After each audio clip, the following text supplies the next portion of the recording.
These voices would constantly tell me throughout my whole life to hurt myself and hurt other people. I became an absolute animal. My anger just consumed me. I told myself long ago, if I reach around 40 and nothing changes, I'm going to take myself out. I'm going to go out on my own terms, of course. An image of a knife flashed in my head. I think to myself, take it out, push it in, pull to the left. Done. So let's do this. I'm hyping myself up now. I open the drawer and I put my hand at the top of the drawer and I hear, pray to me. And I freeze. And I look up before I can even say what. This image of a book appears in my head and the cover opens and the pages fly by and it closes. And I said, I know that book.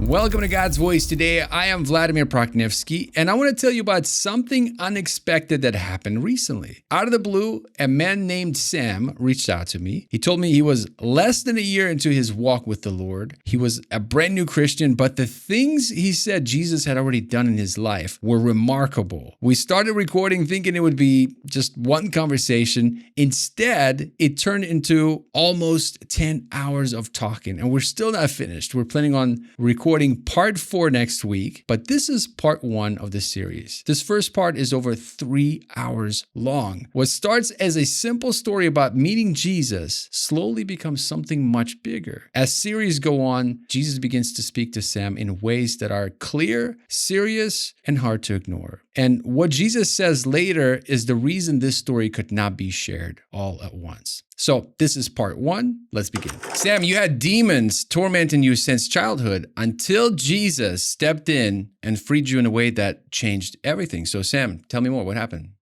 All right. So recently I've been having a lot of changes in my life. I've come to realize God exists. There's definitely a war for our souls, and this world isn't what it seems. So I want to start off by saying,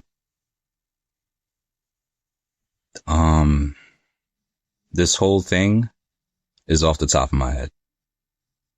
He told me to say it from the heart, and when the time comes, that he'll help me to remember anything I need. The first part, which I'm going to call backstory, is going to be pretty long. I need to go into detail because I need you to understand where I came from, so you know what he pulled me up from. And lastly, I'm not the best talker, but I made a promise to him, so I'm hoping to keep it. So let me get into it now. This is going to be a quick backstory about my family. I come from a family of 2 younger brothers, 1 older sister, mom and dad. Now, when it comes to my dad, he didn't really interact with me much. He didn't really teach me anything. He didn't really, he wasn't really there. When it came to my mom, though, I love my mom. She was Christian. She baptized us. She prayed. She went to church. And she tried to walk in, all the ways that are righteous and just to him. If you came to her and you said, you didn't have money for your kids, for school, supplies, anything, she'd take her paycheck and take you go shopping, stock your house, everything. That's the type of person she was. And, everyone wants to say good things about their parents, but if you brought her up to someone that knew her, they immediately remember her. That's the type of person she was. She was a Christian and a good person, even when no one was looking. So one of the constants in my life with my parents was they worked a lot, 16 hours every day, 2 jobs. And if they weren't working, they were sleeping. So I saw them doing either one or the other. Sleep, work. If they're not working, they're sleeping. Sadly, another constant with my parents was fighting. My dad had a cheating problem, and my mom called him out on it constantly. So accusations led to situations which led to altercations.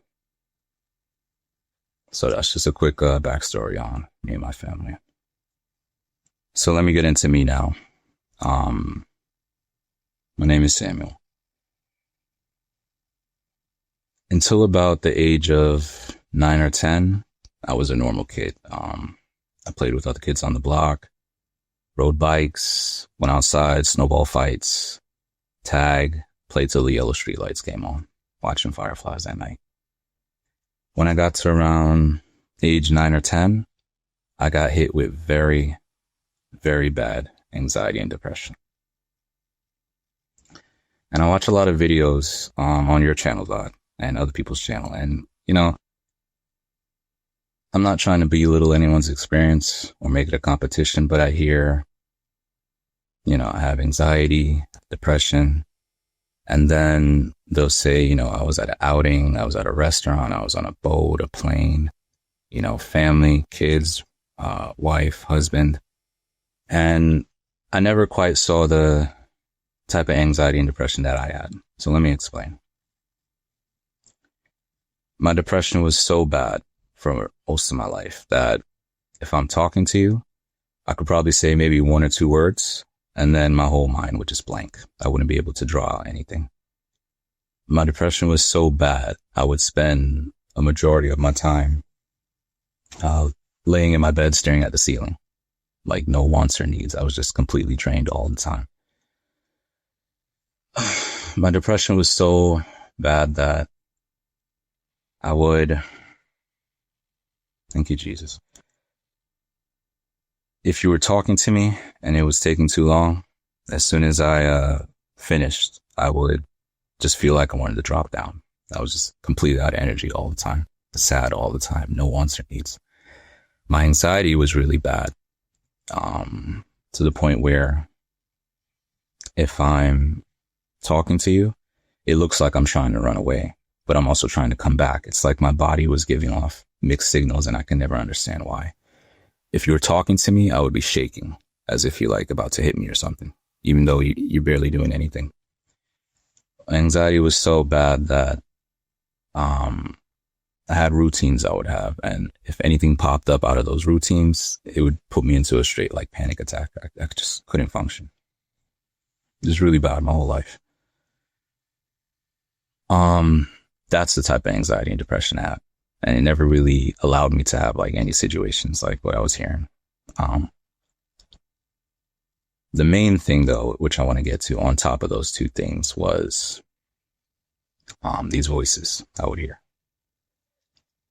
The two main things these voices would constantly tell me throughout my whole life was to hurt myself and hurt other people every single day. And I never told anyone. These voices would, let me go into detail. The first one would mainly telling me to kill myself over and over.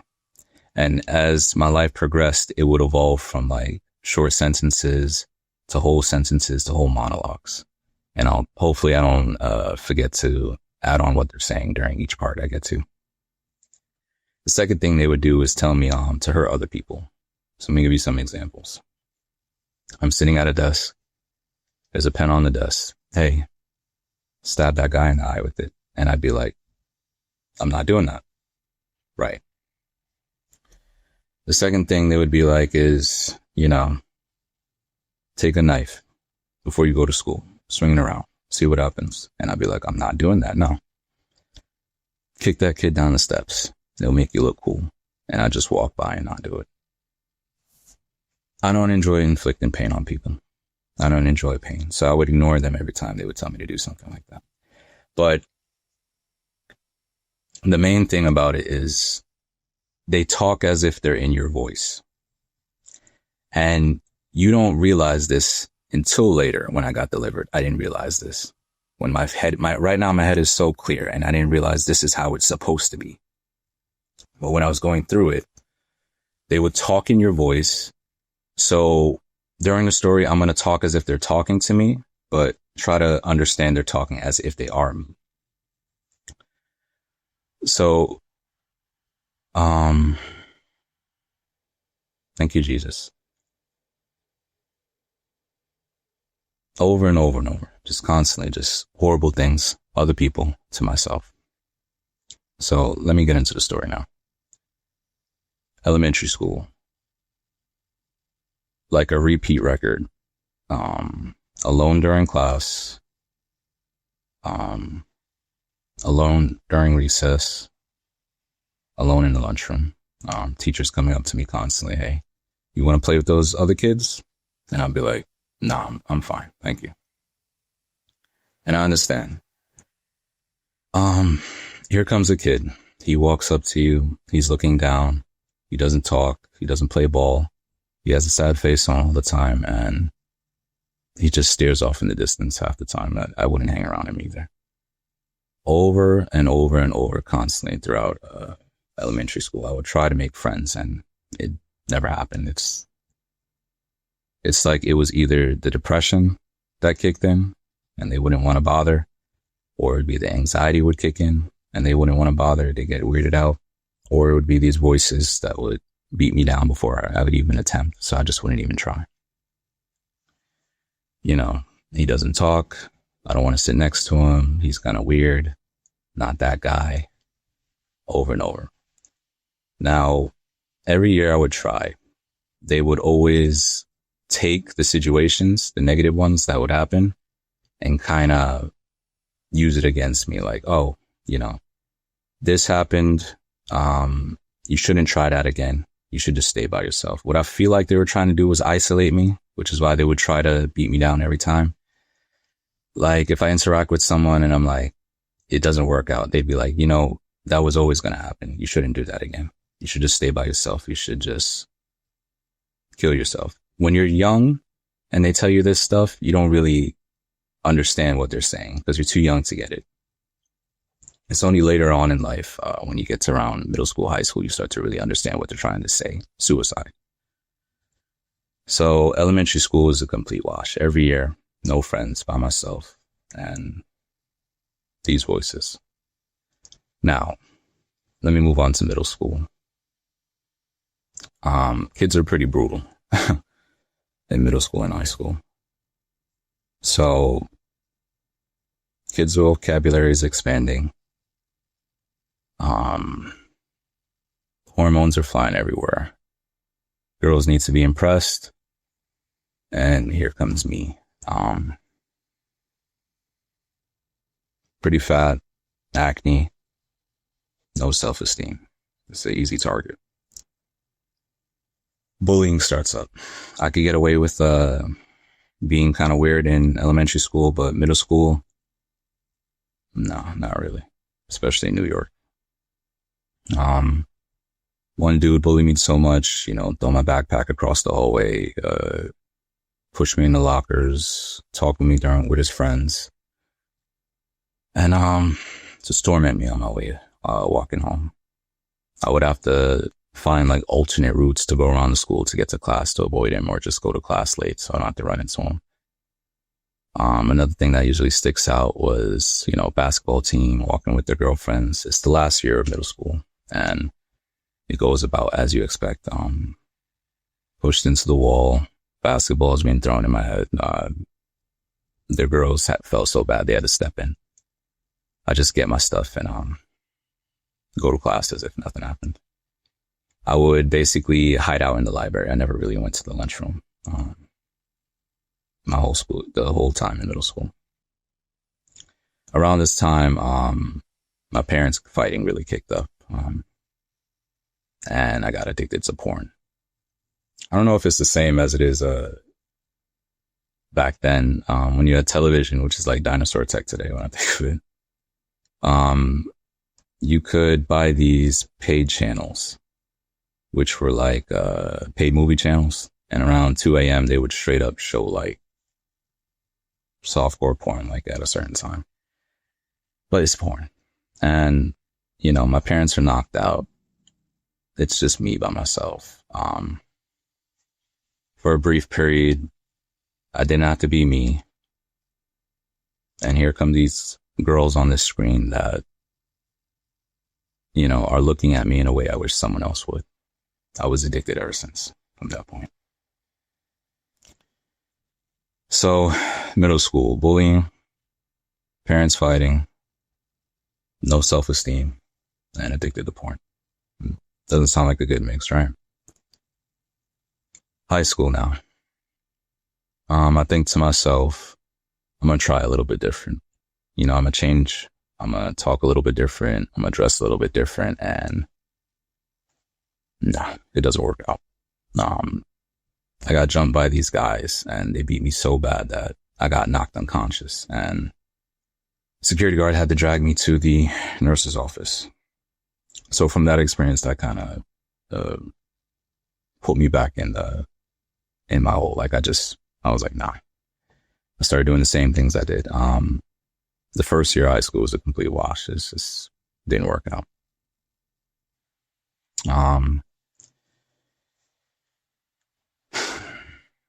Let me see. The second year of high school, I'm walking through the hallways and I run into these two guys that I would talk to in middle school every now and then, but I didn't really know their name, right? I would talk to them about video games, and that's how I kind of somewhat related to people for a little bit. I saw them in high school one day, and they were talking to two other dudes, and they called me over. So I walked over and they started talking about some game. I think it was Resident Evil 2. And they were like, yo, you remember this part? We talked to you in this, and we talked to you back then about it. And I said, yeah. And we're talking and we're talking and talking. And we head to class after. I'm like, that was pretty different than what I'm usually used to. So over the course of a few months, I would have a few more interactions like that, to the point where they would come to me to talk to, and come to the library to talk to me. These voices didn't like that. While it was happening, they were telling me, oh, it's going to turn out just the same way. The same things are going to happen. You should just save yourself the trouble. Don't bother with it. Don't talk to them. I really do feel like they're trying to isolate me, which is why they kept doing that. Don't talk to them. Don't do this. It's going to turn out the same way. They're going to abandon you like usual. But I ignored them, because for the first time, I'm like, I think I have friends. I think people want to hang out with me.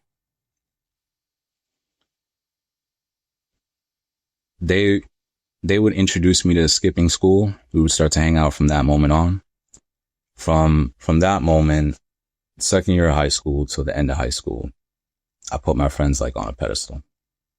They would introduce me to skipping school, and if I was the student at the start, I was like the master of it by the end. So what would we do? We would go to each other's houses, hang out, smoke, drink, play video games, Call of Duty, Halo, all of that. Sometimes they bring girls, the girls would be like, oh, he don't really talk, what's wrong with him? And they'd be like, nah, he's cool. They cover for me. And if it was the weekend, they'd show up at my house. We head into the city. You want to come? I'd be like, yeah, whatever I was doing, I would just drop it around the house. We roam around the city. I didn't really talk much when I was with them, but they didn't seem to mind. And I don't think they understood how much that meant to me, just to hang around them. So, I figured it'd never end. Me and my friends, we'd chill forever, right? When it'd reach around the last year of high school,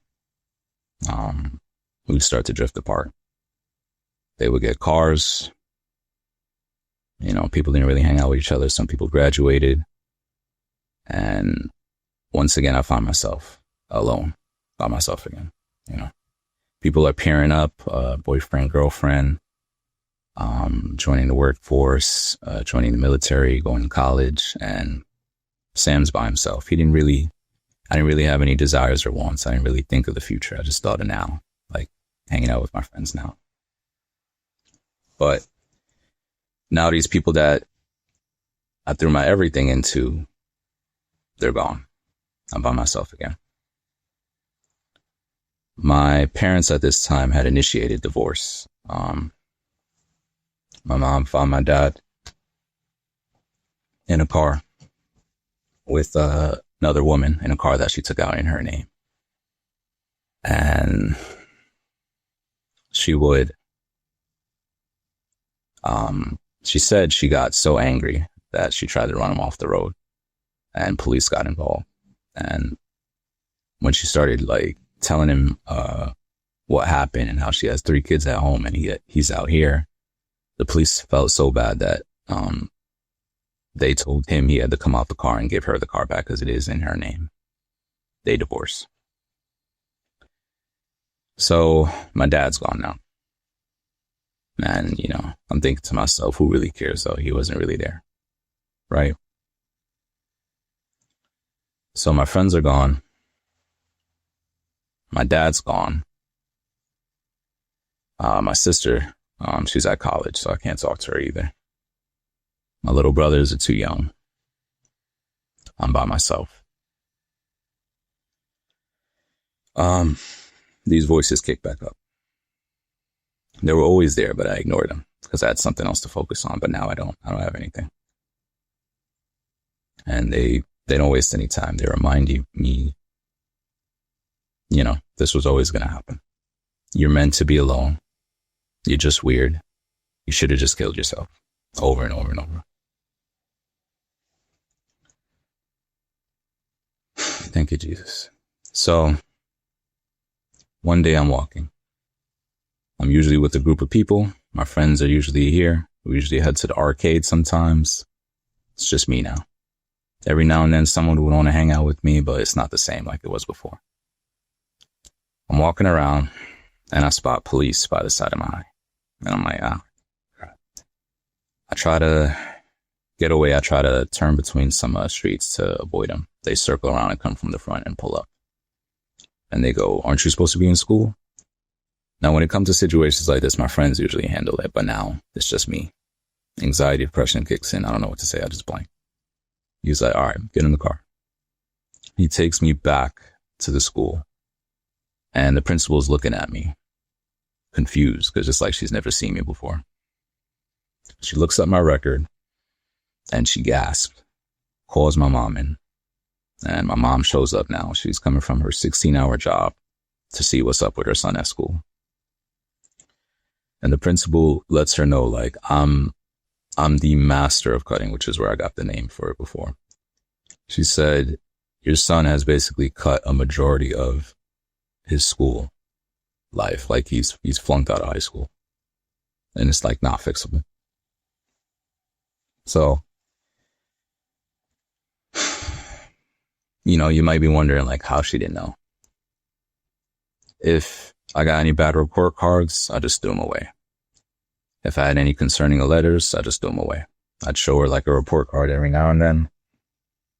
And she'd just, you know, think I'm doing okay. My sister went through high school and they didn't have to breathe down her neck. So they were expecting more of the same from me, I believe. So, oh man. She screams, starts crying. And, you know, basically they said it can't be fixed. I'm riding home with her and I'm waiting for her to hit me, say something. And when we pull up, she says, I'm not even angry. I'm just disappointed in you. And that just broke me.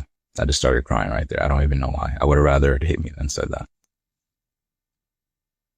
So from that point on, my friends would stop by every now and then.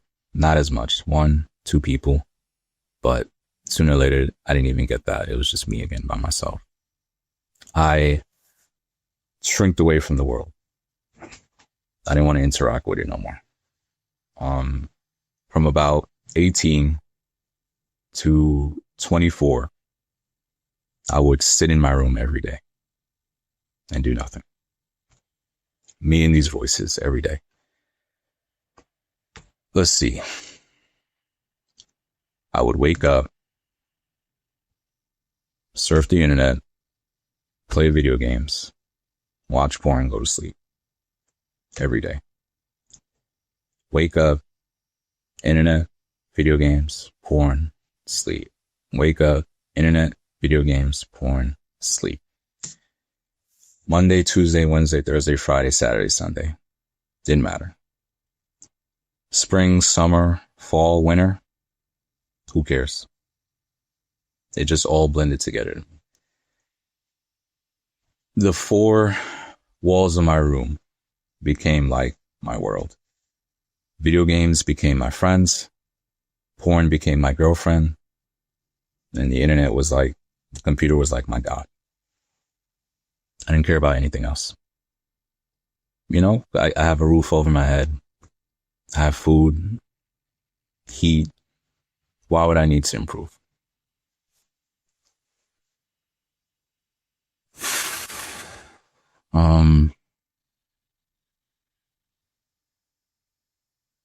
Why would I need to improve? So,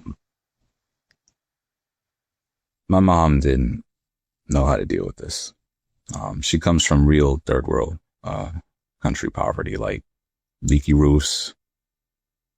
You know, her dinner was the same soup she's been eating the last 4 days, like with potatoes and carrots. She doesn't know anything about anxiety, depression and stuff. And people like me from where she comes from are probably dead. They probably don't exist. She doesn't know how to handle it, but she's trying. You know, like, hey, Sam, I'm going shopping. You want to come help me with the groceries? Nah. Ask my brothers. Hey, Sam, my friend's daughter got a job at this place. Here's an application. Fill it out. And, you know, maybe you could get a job. And I'd be like, all right. I never fill it out.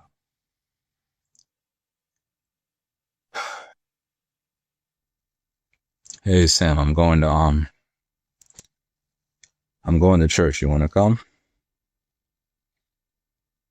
Next time. I never go over there. Hey, Sam, I'm just walking around the block. You want to come with me?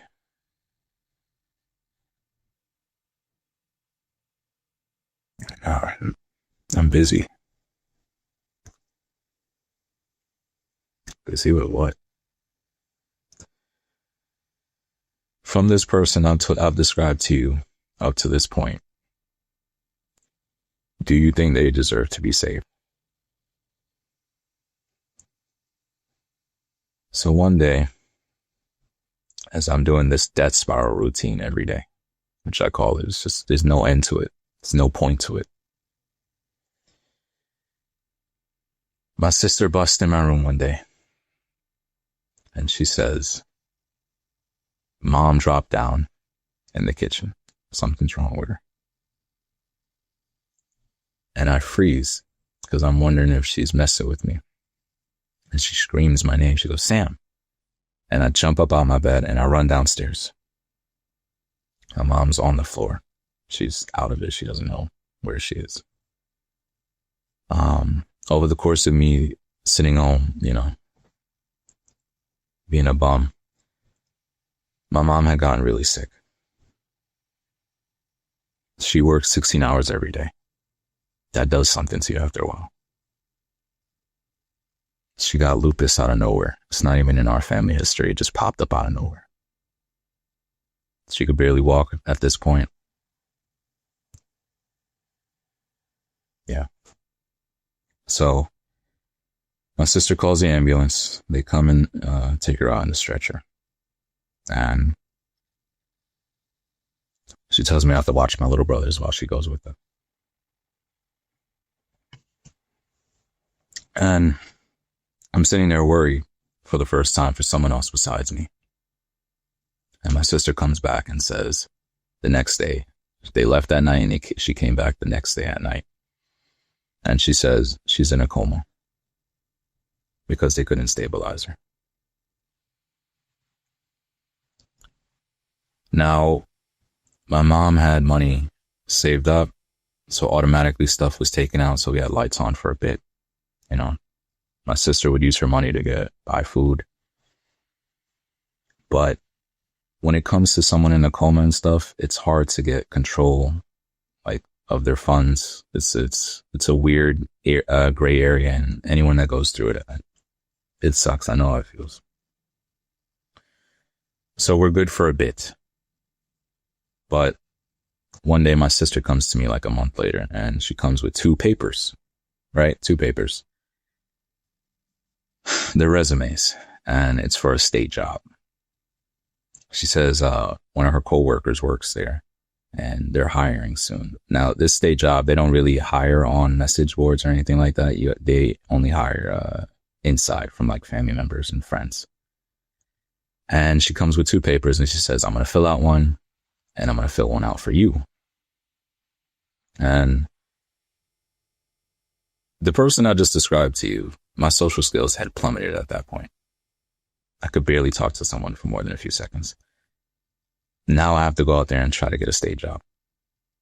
How do you think that turns out, right?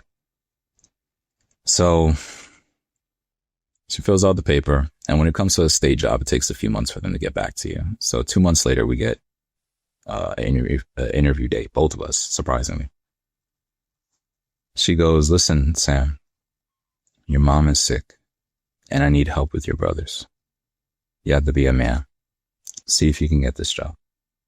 And I love my sister. My sister's strong. She helped me get my GED and my license during that time I was sitting home. And, you know, these are things she didn't have to do, but she did it anyway. And I talk to a lot of people sometimes, and I hear they don't even talk to their family, which is insane to me because I love my family. But in case she sees this video later, I'm going to stop now so she don't get a big head. For the first time in years of me sitting home, I have to get a haircut, put on a nice shirt. You know, just basic grooming I should be doing anyway. Take a shower and go out there and get a state job. We roll up to the place, and there is 40 people there. It was so much people, they had to split it into 2 groups. Now, this is the part of the story where stuff is going to start not to make sense. And it's going to ramp up throughout the story. It's going to keep ramping up until you're like, what is going on? Me and my sister, they split up both groups into 2 groups. My sister gets put in another group, and I go, oh no, I'm by myself. I start getting nervous. That anxiety is kicking up. His voice is telling me, you're going to mess up. You're going to fail. I'm in this line now, and we're filling out,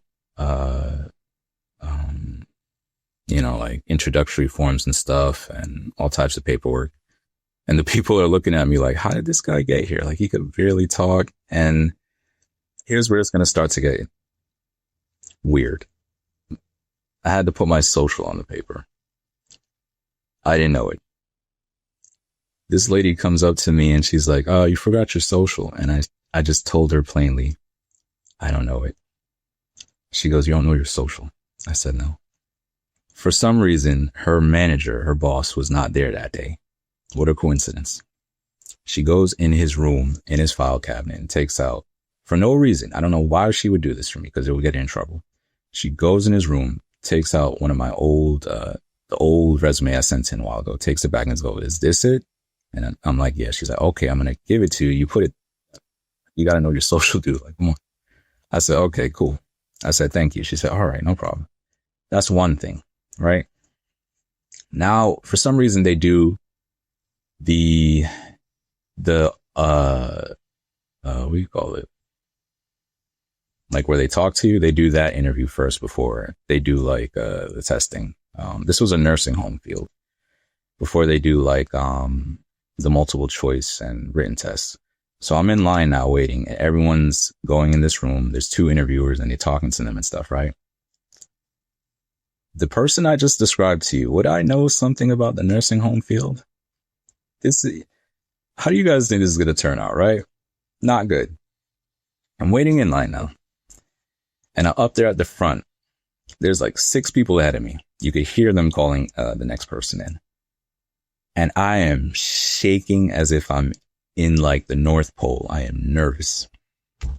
And this one thought came to my head that my mom is sick and I need to do what I have to do.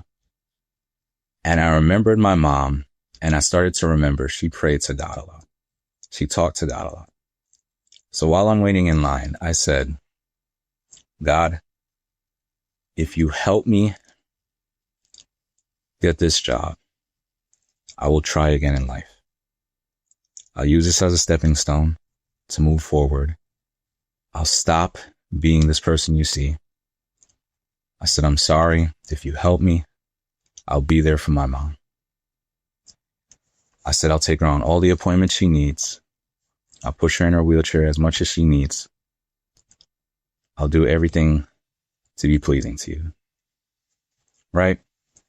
And I started hyping myself up, thinking like, I'm going to get money and I'm going to use this to buy a house for her with wheelchair access. I'm going to push her everywhere she needs to go. I'm going to take her to all her appointments.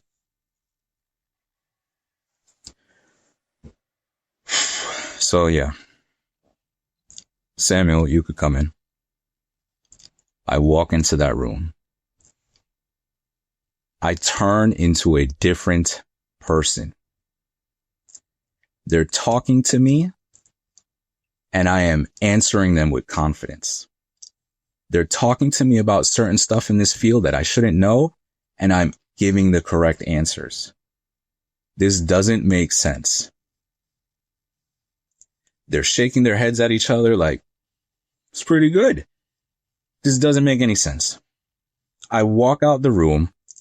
They send me to another room, which is where people pass and to wait to go to the next part. And then other people who don't make it, they'll, we'll get back to you and they leave. I pass. This doesn't make sense. I don't know anything about the nursing home field. All I know is room and food. Like, this doesn't make any sense. I go to the next part, which would be the written multiple choice part. It's asking me all types of stuff about de-escalation and, solid and whole foods and stuff like that, puree, all of that. I have no idea about this stuff. I've never had a job. When I'm looking at the paper, it's like it's Korean and Chinese. I'm panicking completely. I just start putting different stuff almost as if my hand is being guided. I give him the test. He takes it back. They're grading it. I'm like, I messed up. It's over. I get the test back. It's 96. This does not make any sense. And I think to myself, maybe when you're of the world, you try to explain things in of the world terms. I'm thinking this is just luck. When I think of it, it's really dumb. How would I luck to a 96? But that's what I'm thinking. I'm like, it's luck.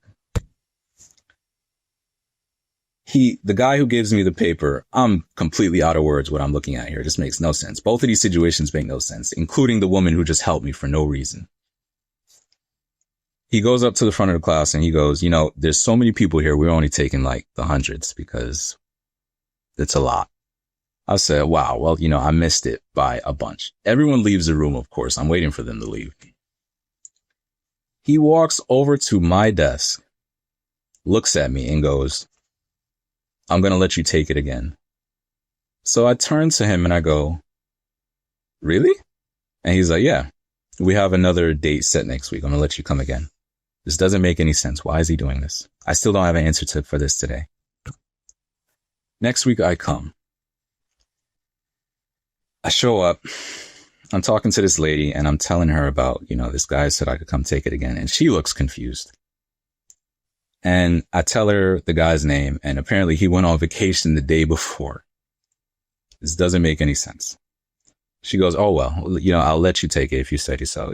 She remembers he left a note for someone who was coming, so it must have been me.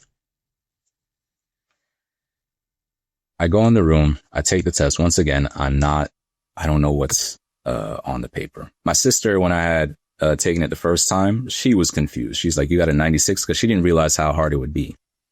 And she would explain to me what I got wrong. And she was like, that's good, though. And he let you take it again? That's strange. They don't usually let you do that. I'm here for the second time now. I take it again. I'm just writing whatever. Vlad, they grade it. It's 100. This doesn't make any sense. They give me the paper bag. They sign me in. They made me sign a bunch of paperwork. I'm hired in the state. Now, the person I just explained to you throughout my whole life somehow has a state job and passed it with 100.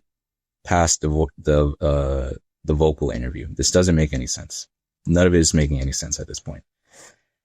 I start my training, and within a month, I'm in a house. My mom wakes up from a coma. We tell her we both have state jobs. And she looks at me and she goes, I'm so proud of you.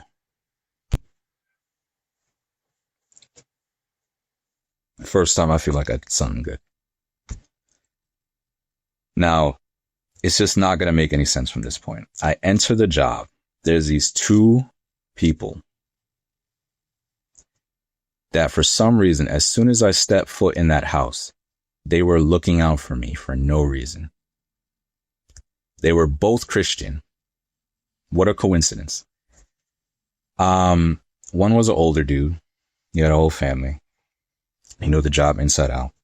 And one was an older woman who was just extremely beautiful to me. She was one of those older women who carry themselves well, and she just talked well. I just always enjoyed being around her because she talked a lot and I don't talk. So it was perfect. They would look out for me. You know, you messed up here. You did this wrong. This needs to be fixed. For no reason. New people would come into that place all the time and they never looked out for them as much as they did me. Almost as if they're being told by someone to do this. Over the course of about 10 months, I learned the job. I also learned who to stay away from.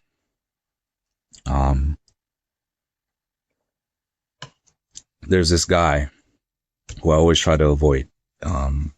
His mom worked in the field. She was a big person or something. So he's one of those guys who thought like he could do whatever and get away with it. And he'd say whatever to people. So I avoided him. And one day around Christmas time, the two people who usually look out for me, they called out. My manager, that's usually supposed to be there, she calls out. So now I am checking the schedule to see who I'm working with. It's the guy I have a problem with all the time. Also, there's this new person that we take care of, this individual.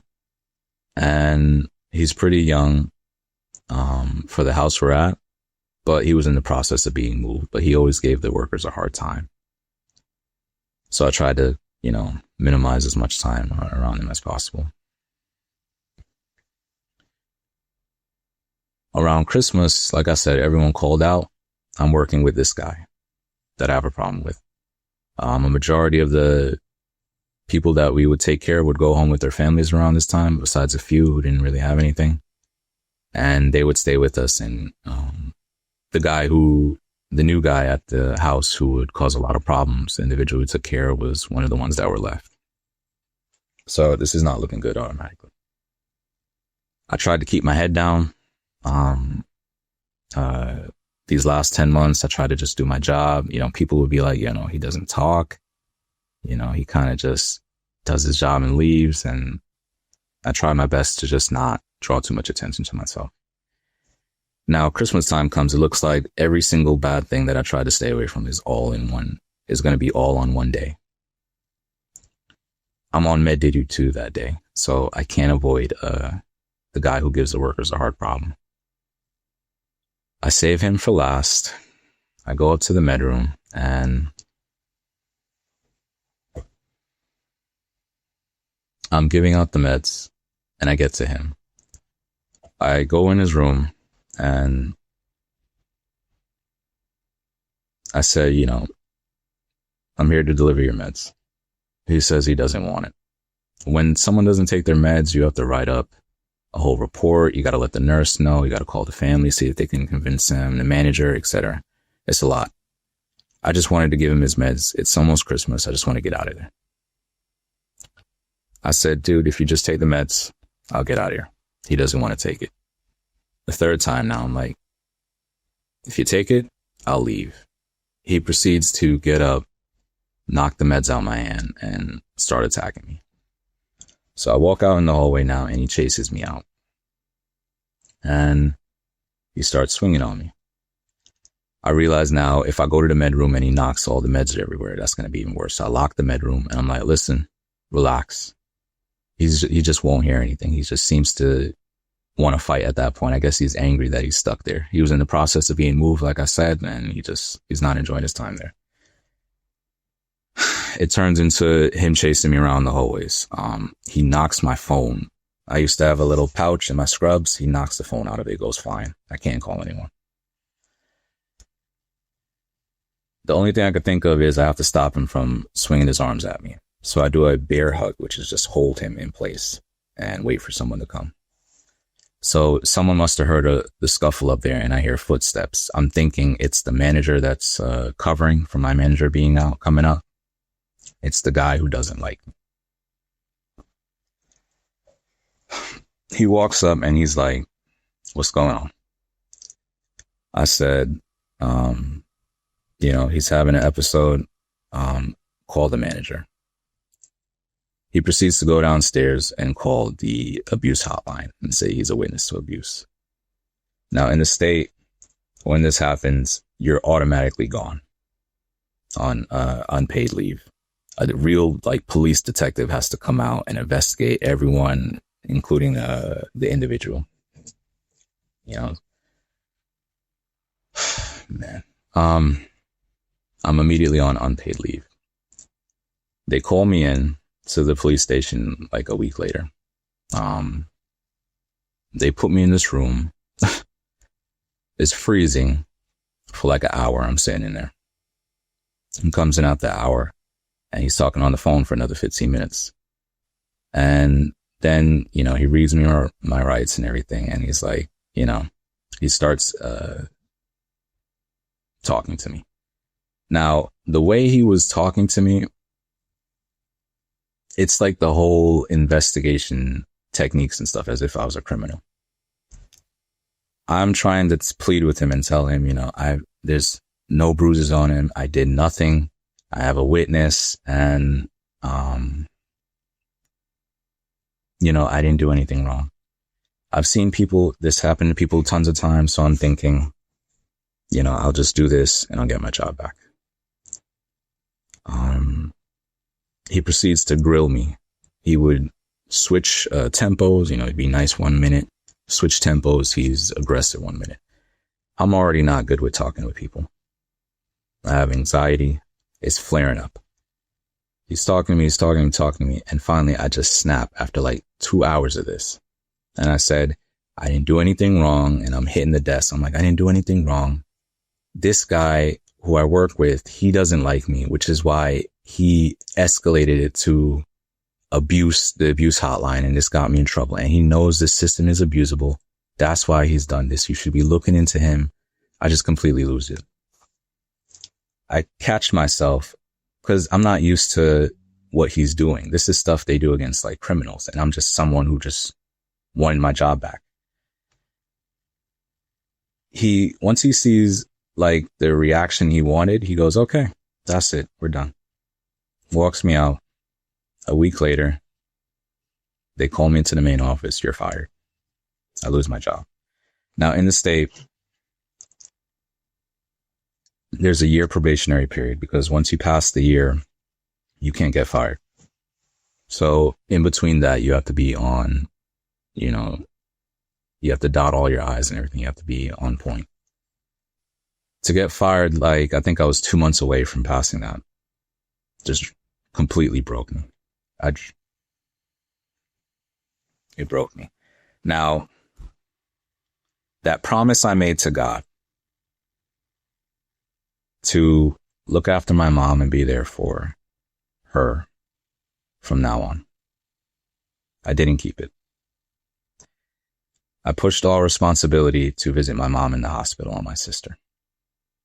In the state, you work 16 hours all the time. So I would use that as an excuse, even though I should have still gone, and say I'm tired, this and that. and I would proceed to go back on the promise that I made him. So I didn't visit my mom as much as I should. But when I got fired, I stopped visiting her at all for like 4 months. I would sit in my room and I started to really listen to these voices at this point saying there's something wrong with me. No one's life is this bad. No one is this much of a mess up. I would sit in my room. I wouldn't even eat. I wouldn't even go on the computer. I would just sit in my room, in my bed. My sister had to force me to eat, bring food in. I was just completely, utterly giving up on myself. One day she comes in and she starts going off. She's like, you need to get up. It's just a job. You'll get another one. It doesn't matter. And I just scream out, all right. Okay. All right. She's like, I'm going to visit mom. You need to come with me. You need to see your mom. I said, okay. All right. Okay. I put on my clothes. We get in the car. And while I'm driving there, this straight thought comes into my head. It was a Friday. On Fridays, I usually work 16 hours, so I wouldn't even be able to see her today. But now I can. We get to the hospital, and she drops me at the front to go park the car. I don't even know where it is, so I have to wait for her to come in because I haven't been there so long. We get in the elevator, and we go up to the floor. As soon as we get on the floor,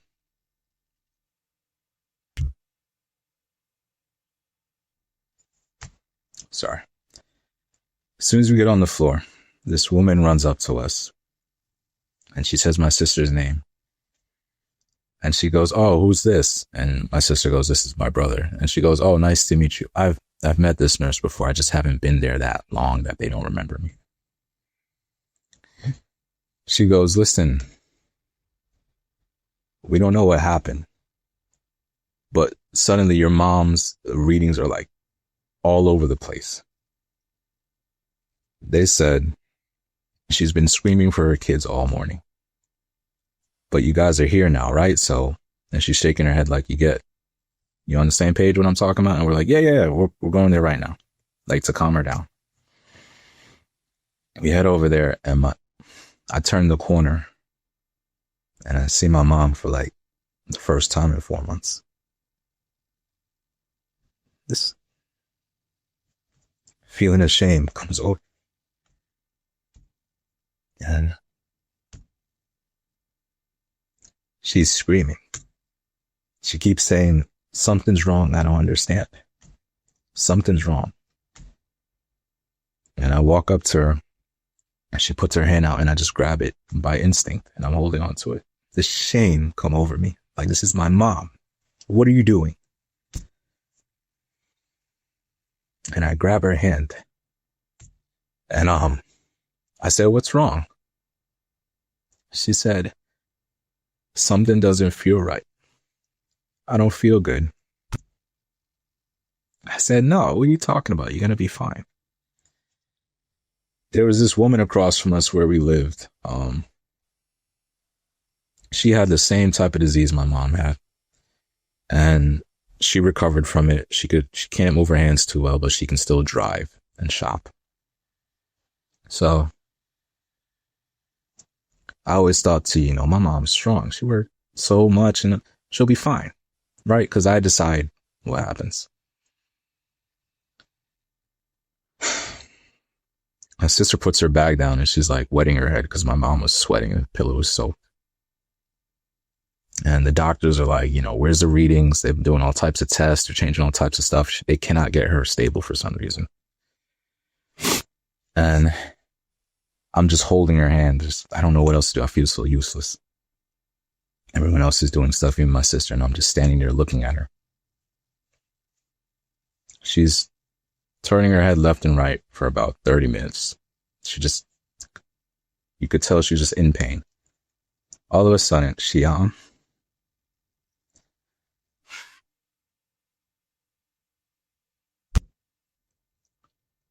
stares forward and her eyes open as if she's completely lucid. Like she's just fine. She looks at my sister and she does this thing with her eyes, like she snaps it like a snapshot. And then she looks at me for 15 seconds straight. And I hear that sound. She turns her head up and I hear E.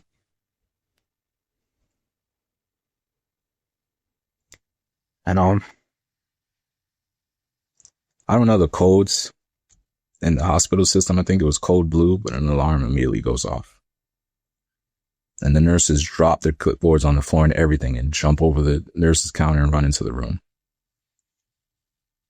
One of the nurses was saying something to me, but I just looked at her like a deer in the headlights. I didn't know what was going on. I'm looking at her and it's like she's speaking another language. I don't understand what she's saying. And I look back at my mom. Another guy comes in and he yoinks me off of her and pushes me out because they have to start doing all these types of things to resuscitate her. I fly back to the nurse's desk, right? And doctor runs from another floor and they were already doing it. He's like, I'm going to take over. After a while of doing it, you hear it, time of death. Now, I don't know if I've done a good job explaining what these things were saying to me through this whole time. And immediately when I heard time of death, I heard laughing. As if they had given up trying to pretend to be me and they were just laughing at this. And I didn't even realize my sister was on my arm the whole time. And I dropped to the floor, taking her with me. And I heard them, and I'll never forget it. They said, "Why would God do this?" And I dropped to the floor, and I said, I'm so obsessed with sitting home, right, and doing nothing that I didn't come and see my mom, and now she's gone. And I just started crying. So we sit there the whole day with her. And I go to my dad's now to tell him. And we call him out at 3 a.m. And we say, Dad, she's gone. And he goes, what? We say, she's gone. She died. And he goes, what are you talking about? And we're like, Dad, she died.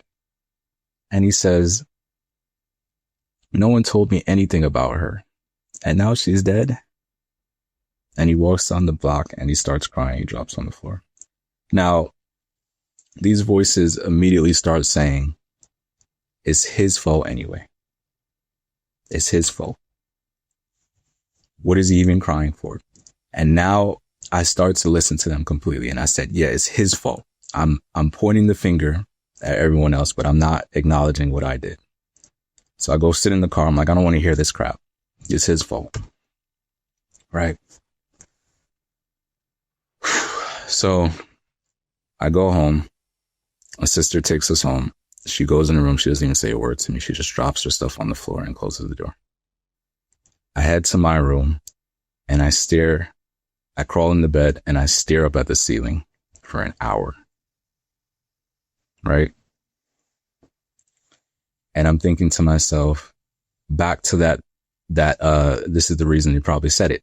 I thought back to when they said, why would God do that? And I started talking to him.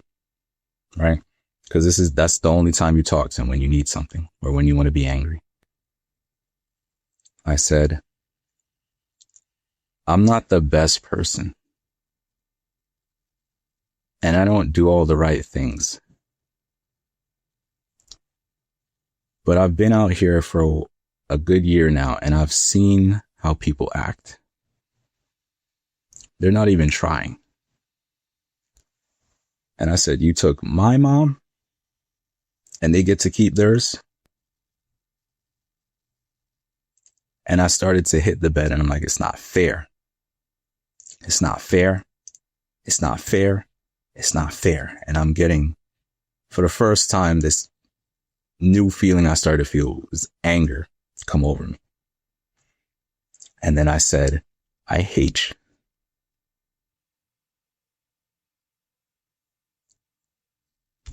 Don't do this. I said, I hate you. Hate you. I hate you. I hate you. And all he does has been helping me in my life. And I'm telling him these mean things. I said, I hate you. I hate you. I hate you. Then it just hit me. I said, I'm talking to nothing. You probably don't even exist. I said, because none of this makes any sense. Whose life is this bad? Who's this much of a mess up? There's no way. It's like my life was proving to me that he doesn't exist. I said, there's no way you exist. And I started to rationally, I was like, there's no way my mom, as good as she was, she went to church all the time. She prayed all the time. She read her Bible all the time. You would hit her with divorce. You would give her a son like me. There's no way there could be a God. Because this don't make any sense to me. She should have had someone like a doctor as a son, a basketball player, how good she was. And you gave her me? And I just started laughing. I was like, there's no way. There's no way. From that point of me deciding there's no God and telling him I hate him, I got my identity stolen out of nowhere. My credit's been shot till today. My car kept breaking down, which blew up all my money. The house I lived in since I was a kid, apparently my mom wasn't paying mortgage on it for years, and they didn't realize until just when she died. What a coincidence. And it started to make sense to me. It used to be a 2-person job, and now she's by herself, and then she's on disability. How did she pay for it? She didn't. She just kept the food stock, kept the lights on, and tried her best. So I'm sitting there now, and I'm like, she had all this pressure on her. Divorce, depression, worrying if her kids are going to be out on the street. And her son, something's wrong with him. No wonder she got sick. I got kicked out the house.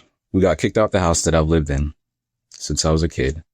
And each and everything, my job, my mom, kicked out the house, the car, my identity getting stolen. It was like it was confirming to me he doesn't exist. There's no way.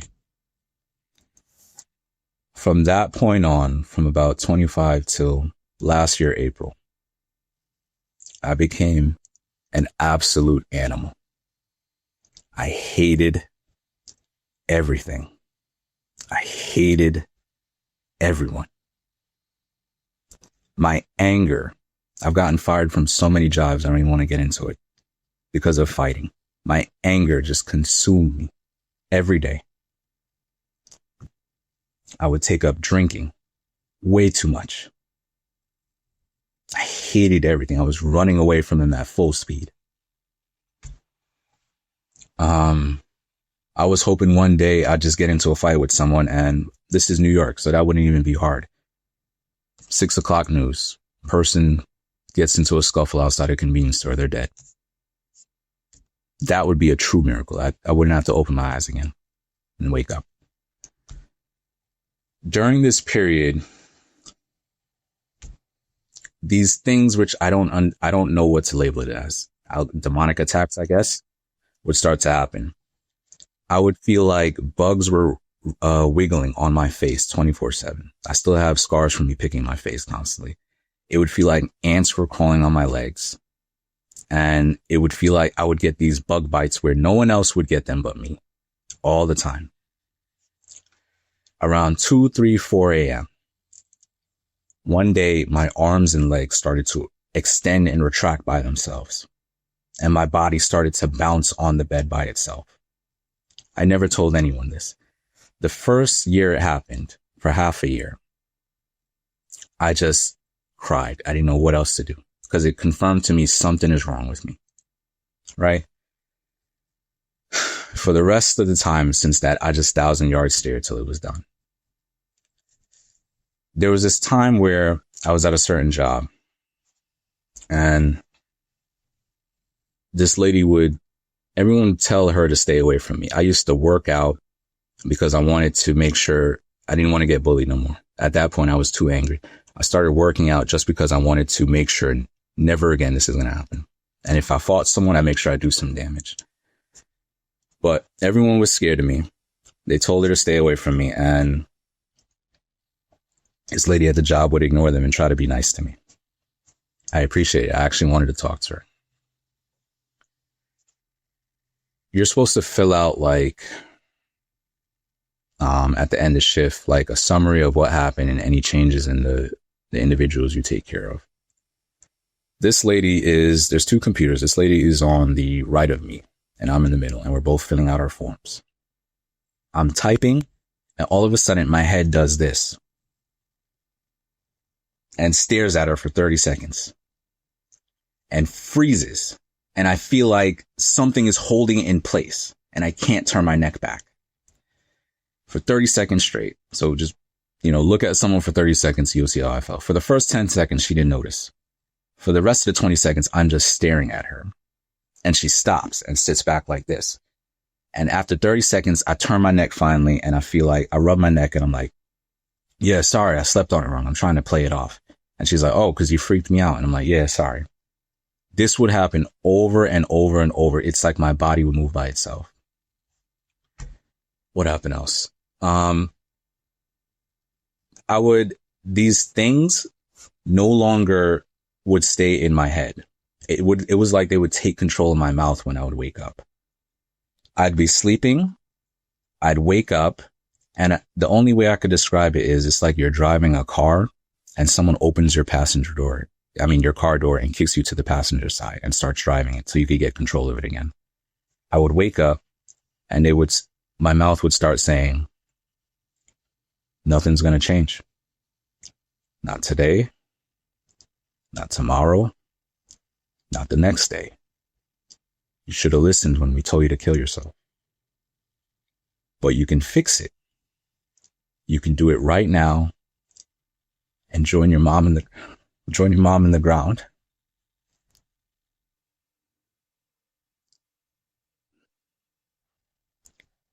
Thank you, Jesus. Let me tell you. So I never told anyone this because if I tell someone this, I'd put me in a mental institution, dude. This happened recently. A supervisor would tell me something to go tell to a worker. I go to the worker. I start talking to them. I could feel it. My eyes would jump in 6 or 7 different directions while I'm talking to them, to the point where she'd back up and be like, oh my God, are you okay? And I'd be like, yeah, I didn't get any sleep last night. But this was recently where I had given up on even trying to play it off at that point. I would go outside and I would feel like people were constantly laughing or talking about me. Let's say I'm going to the convenience store. If I'm walking down the block,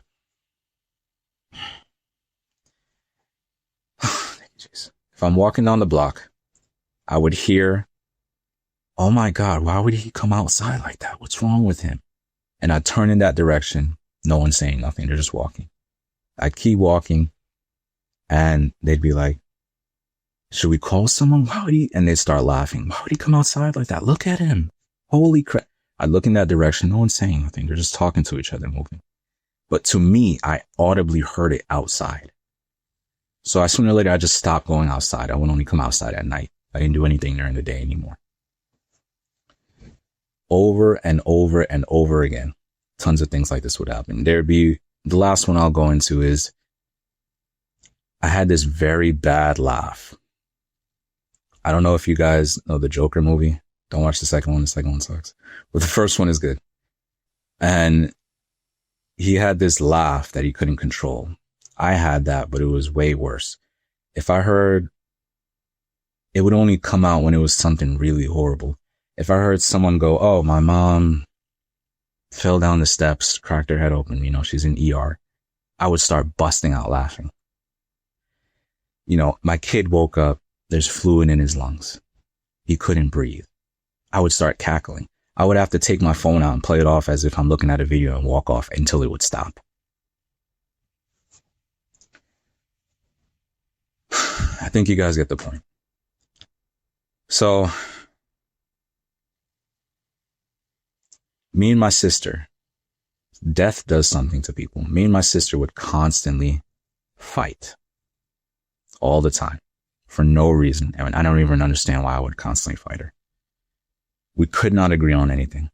Out of nowhere. I got along with my sister all my life, and suddenly now I cannot agree with her. It's like we're just angry at each other constantly. After a while, through another family member, I was offered a place where I am now, and my sister didn't want to go. So we split. Not on good terms. My two little brothers decided to come with me. So I've been living here till that day.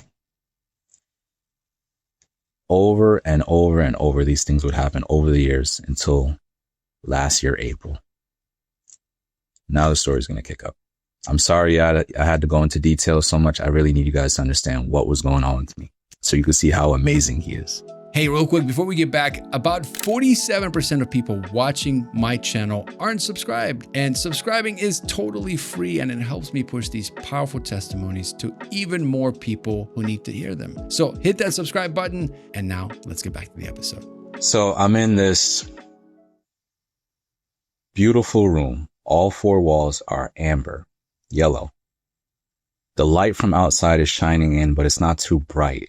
It dilutes it enough where the room is just illuminated. It's so pretty. The furniture in there is high quality. I've never seen anything like that on this planet. It's very homely. There's paintings, there's a dresser, and there's a very big bed. When my eyes turn to the bed now, I see someone sitting on it, and they're looking down and they're smiling. And it took me 3 seconds. And I said, "Mom?" And she starts smiling while looking down. I said, "Mom?" I said, "Is there anything I could get you?" "Anything." I said, "Tell me anything and I'll get it for you." And she says, "No, I'm fine. Don't worry." And I said, "Okay." Then I said, Are you hungry? I'll get you something to eat. Just tell me anything, and I'll get you something to eat."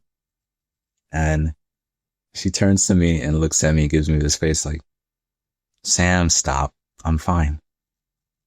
She said, "Come sit down next to me." I haven't thought about my mom for about 10 years at this point. I've never visited her grave. I refuse to think about it because I can't face what I've done. I go up to her without hesitation and I sit down next to her, and she grabs my arm and starts to lean on my shoulder for about 10 minutes. Then she says, "Come lay down next to me." And I lay down on the bed, and she reaches around from behind and hugs me tight, and even puts her leg over mine. It's a full body hug. And she puts her chin on the top of my head, and she just, for about 10 minutes, she lets go and she reaches over to her nightstand next to the bed, which I'm guessing that's her room. And she pulls up a picture frame of my sister, me, and my two brothers in each corner. And the dream ends. I wake up and I think about this for like half a day. Now at this point, I'm angry. I don't care for anything. I'm angry. So I'm not, when you're of the world, you don't think in heavenly terms. You think of the world terms. So I'm thinking,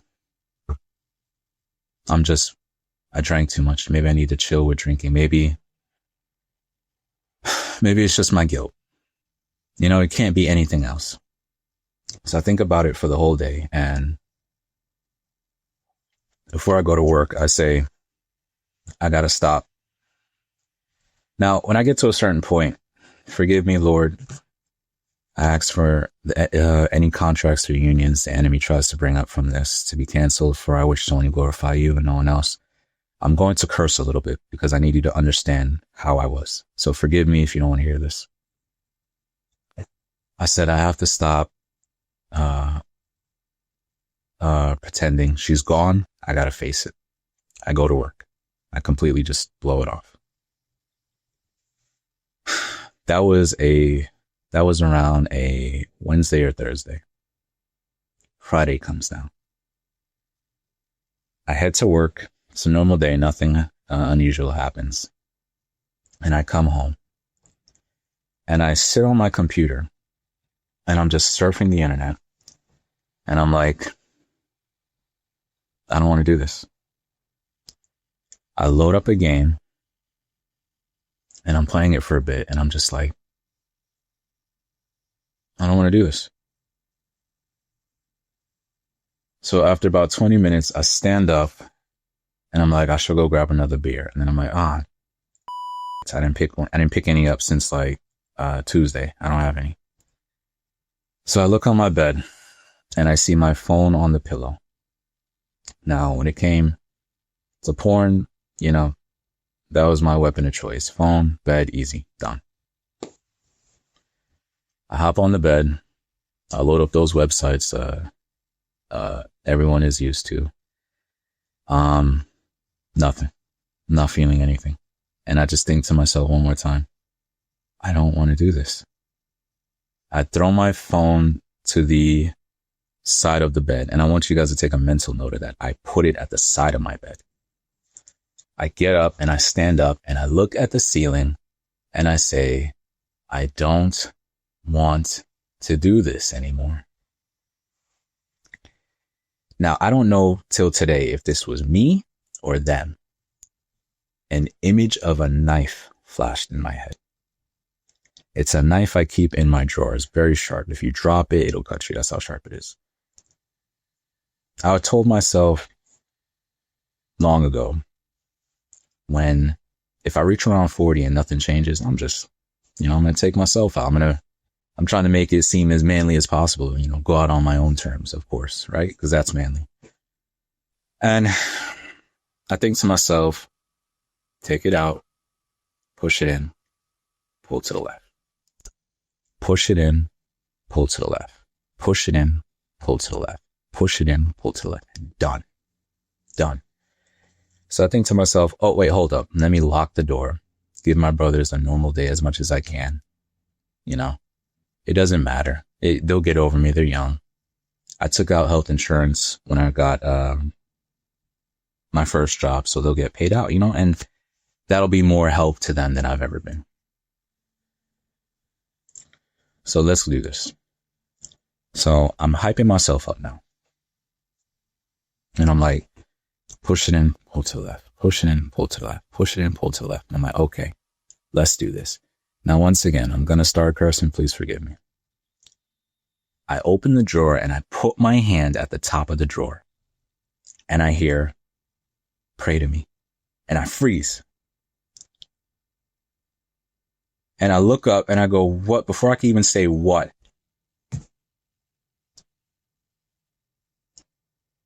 this image of a book appears in my head.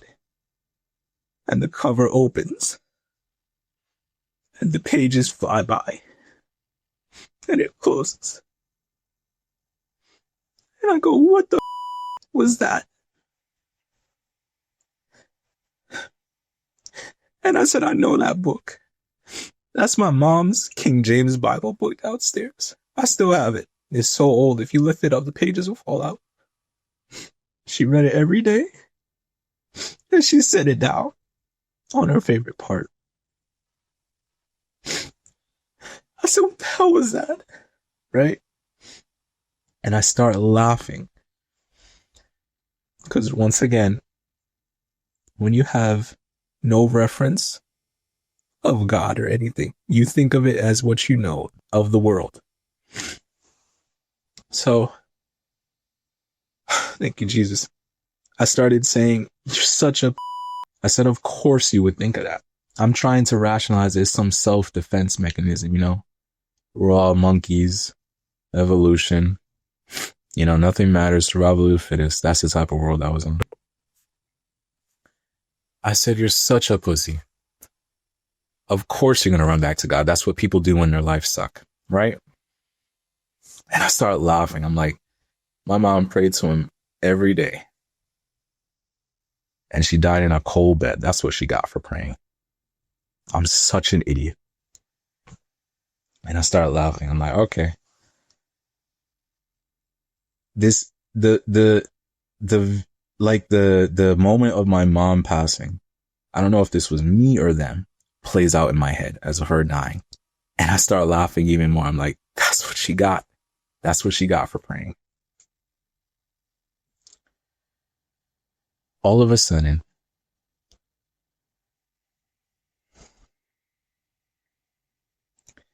I said, okay, why not? I said, I'm not going to be here anyway. Screw it. So I close the drawer and I get on the floor like this. Prayer is the only way I know how to pray. Edge of the bed, hands clasped, head in hands. And I start laughing because I'm like, if people saw me now, they'd be like, him praying? Because I was really bad at this point. And I'm like, why not? I'm not going to be here anyway. I start praying and I start listing off stuff. And this is what I'm saying to him. I said, it sucks down here.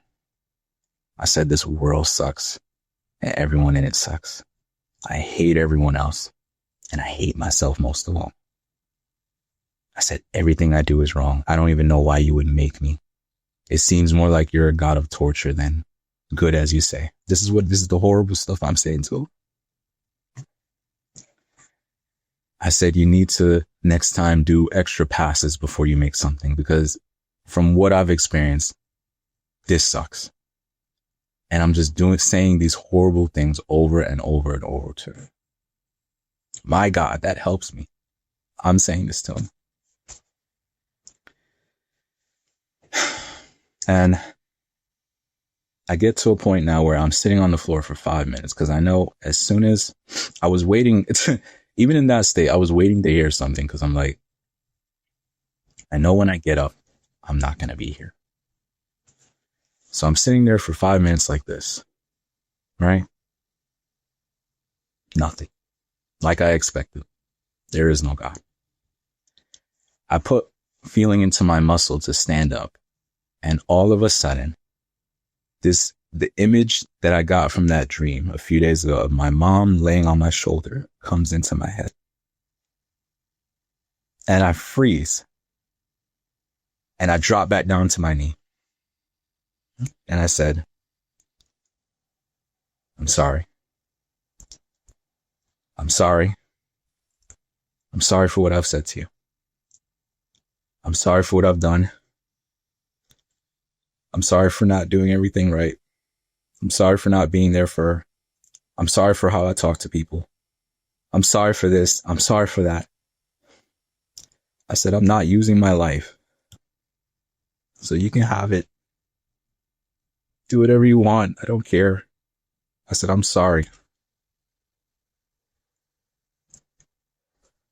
I said, please stop hurting me though. I don't know what I did to you. Please. I don't know what I did wrong. Please. And I said, it hurts. It hurts. It hurts. I said, please stop. It hurts. Now, when I said that last, it hurts, something bubbled up in my stomach and was pushing up as if it's fighting, and other things inside of me were pushing it down.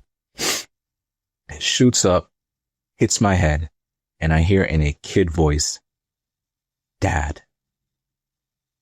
So I said, it hurts, Dad. Thank you, Jesus. I am done with this backstory, guys. I really hate this part. I've practiced this for 2 months and I hate telling it every time. But I need you to understand what they were doing to me and what he pulled me up from. So now the story is going to pick up. It's going to be very interesting. If you powered through, thank you, Jesus. Let's do this. We're going to move on into deliverance, now what I call this part. Now, I can't stress this enough, Vlad. When I'm in this prayer stance now, and I said, it hurts dad. That last D in dad. Dad. It hurts dad. Boom, this feeling hit me. This insane feeling flowing into me. It felt like this blanket came down and was wrapping around me. This feeling that flew into me, it kept going up. It wouldn't stop. It just kept going. When I got hit by it, I shot my head up and went, what? It just kept going. It kept going. It kept flowing. My back caught on fire. And I could not explain what was happening to me in that moment. This feeling kept going up and it kept going up, and this feeling kept wrapping around me. And my back would just stayed hot. After about a minute and a half of this, I kept hearing, I love you. It's okay. You're fine. Don't worry. I love you. Get some rest. It's okay. You're fine. I'm here now. Don't worry. I love you. Over and over and over and over and over. This feeling, even while that I'm hearing this, is going up, and it's like it's not stopping. It's going up. It's going up. It's going up. This blanket is wrapping around the wrap. My back is on fire, and now I'm hearing stuff, right? Let me see now. After about 3 minutes, this is my whole entire being.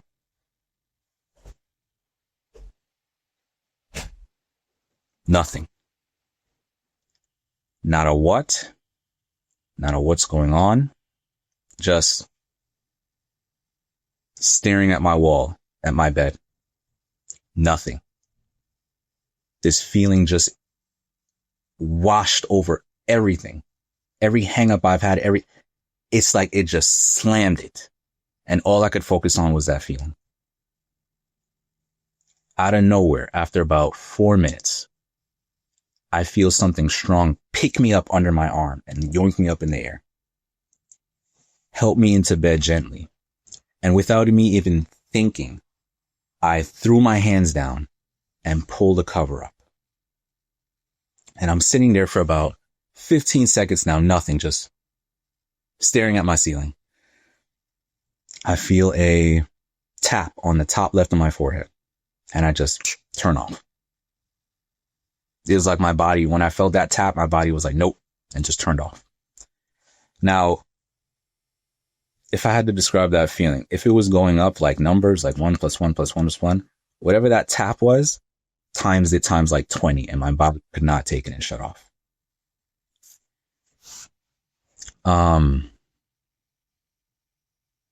The next day now.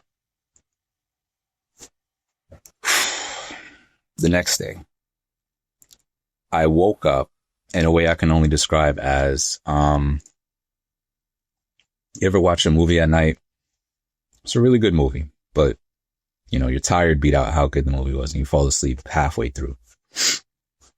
I woke up the next day, and immediately I shot up, sitting upright in my bed, and I said, "What was that?" I just screamed it out loud. It's like my conscience had come back from that moment where that feeling overridden yesterday. I'm staring now at my bed, and this same gray cover that I've, because I'm cheap, same gray cover I've covered up for like 4 years. For some reason, the colors on it are popping. It's a gray cover. The colors are like deep gray now.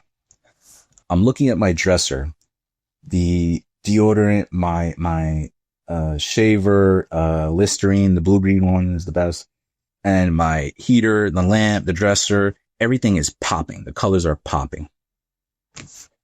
I stare out the edge of my bed on my floor after looking at my bed sheets and around the room for like 10 minutes. The floorboards are popping. They're brown. So I jump up out of my bed. I just throw my cover off and jump up, and I'm like, something's wrong here. This doesn't feel right. The clothes in my room, in my closet, are popping. My walls, they're white, they're popping. My chair is red, they're popping.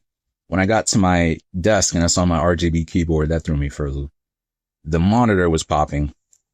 I ran to my clothes basket and I'm digging out the clothes and I'm looking at the colors and I'm like, everything is popping. If it's a red, it's a deep red. If it's a green, it's a deep green. If it's a brown, it's a deep brown. And I'm completely confused. After about 25 minutes of looking like a psycho running around my room, I sit down at my computer and I figure, let me do, what champions do on Saturdays, which is endlessly scroll the internet. So I reach over to turn on my monitor and I hear something go, open the window, open the curtains. And I go, what? My hand is like mid-ear like this. So my curtain is right next to the monitor. It wouldn't take much effort to just switch it over and to the right and open the curtains. So for some reason, I think just listen to this voice. I turn over and I open the curtains and boom, the sky doesn't have a cloud in the sky. It's completely blue. I jump up out of my seat because I've never seen something so pretty in my life. The person I just described to you through this whole video is now gushing over a sky. It doesn't make sense. I could not even describe to you the feeling I was feeling. The blue sky was even bluer. And it looked as if when I'm staring at it, something was staring back at me. I looked at this tree that I looked at for years. It's swaying in the wind, and I am completely enamored with it. I cannot stop looking at it. It's swaying, and I'm confused. The green on the tree is deep green. There's this abandoned house across from us. It has red tiles. The red tiles are deep red. I jump up, and I'm looking everything outside. The grass is deep green. The fence is deep brown. The cats, when the animals started to appear, the cats, the birds, the bees, it was over for me. It was like full sensory overload, right? Here's where it's going to get weird again. I look around my room. Everything's popping. I look outside. Everything's popping. And I tell myself, even if I close my eyes, the black in my eyes would be popping. Something bubbles up from the bottom of my stomach, shoots up, comes out of my mouth. And once again, just like I said, it hurts Dad and something happened. I said, what a beautiful day, Dad. When I said, what a beautiful day, Dad, that last D again, Dad, it started to hail. At the end of April, 60-degree weather. This wasn't in the forecast. It hailed for 5 minutes straight. I got so startled because I didn't even have time to process. I just said these words that I didn't even think. They just came up out of nowhere. I stepped back, bounced into my chair. My chair bounced all the way back. And I felt completely confused. But now seeing this new thing, which is the hail bouncing everywhere, I ran back to the window to watch it. After that finished, I stood back and I said, something's not right here. I feel off. I said, let me do the other thing I do when I feel off. Eat a bunch of food. So I was like, I'm going to go make some breakfast. I just wanted to get out the room. I open my door and I run to the steps. I'm on the second floor. You have to go down to get to the kitchen on the first floor. As soon as I put my hand on the banister and put my foot in the air to touch the second steps, I hear, stop. And I freeze like this. My foot in the air, I freeze at the top of the steps. And the only way I could describe it is, say you're like on an overpass on a highway and you say stop, no one's going to hear you. They're going to laugh. If this voice said stop, everyone would floor their brakes and get out and say yes. My whole body was at attention and froze. And I heard, what did he say? He said, you're not hungry. Come on back. And then I heard the words fast or fasting in my head. I've never fasted in my life. I didn't even know what that word meant. Only when I looked it up later, I was like, I can understand if you don't have food, but you have food and don't eat. That was weird to me. That was weird to me.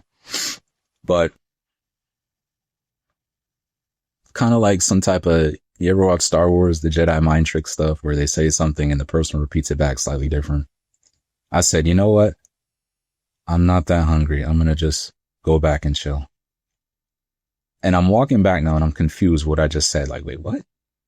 And I sit on my chair and everything's still popping. And I'm just looking around and I'm confused why I even came back in my room. So I'm like, you know what? I'm going to do, the other thing that I do when I'm bored, buy tons of junk on Amazon that I'm going to return later. So I go on Amazon, I load up the webpage, and I was looking at this thing for weeks. It's something stupid. I think it was for the computer. I didn't really care. I returned it anyway. And I'm looking at it, and I'm switching tabs. Finally, I buy it. And I'm feeling good about buying it. So I'm sitting there satisfied with myself, right? And I'm like, all right, it's coming tomorrow. This was Saturday. It's coming Sunday. I go to close the page. And all of a sudden, I hear Bible, Bible, Bible, Bible, Bible, Bible, Bible, Bible, Bible. And it shocked me so much. I said, okay, all right, okay. Like I just freaked out when I heard it. And then I sat there and I said, why don't I buy a Bible? The person I just described to you up to this point, why would he buy a Bible? What is going on? I type Bible into Amazon and a whole bunch of them come up. And I said, whoa, I didn't even know there was this many Bible versions. So I type it into Google. I'm doing research and I settle on the ESV version and I buy it. It's coming tomorrow as well. Right? I feel this jolt or this tingle hit me. I've never felt before. It from the back of my spine and it goes throughout my whole body. And I'm like, what is that? I felt great after that hit me. I stood up and I actually felt satisfied now more than when I had bought the other thing. I'm like, okay, I feel good. Buckle up. Here's where it gets weird again. I stand up. Remember I told you to make a mental note of that phone that I threw to the side of the bed? I stand up and I look at my bed. The phone that I had put on the side of my bed is perfectly in the middle of my pillow now. And I'm staring at it, right? Staring at it for 10 seconds. And I said,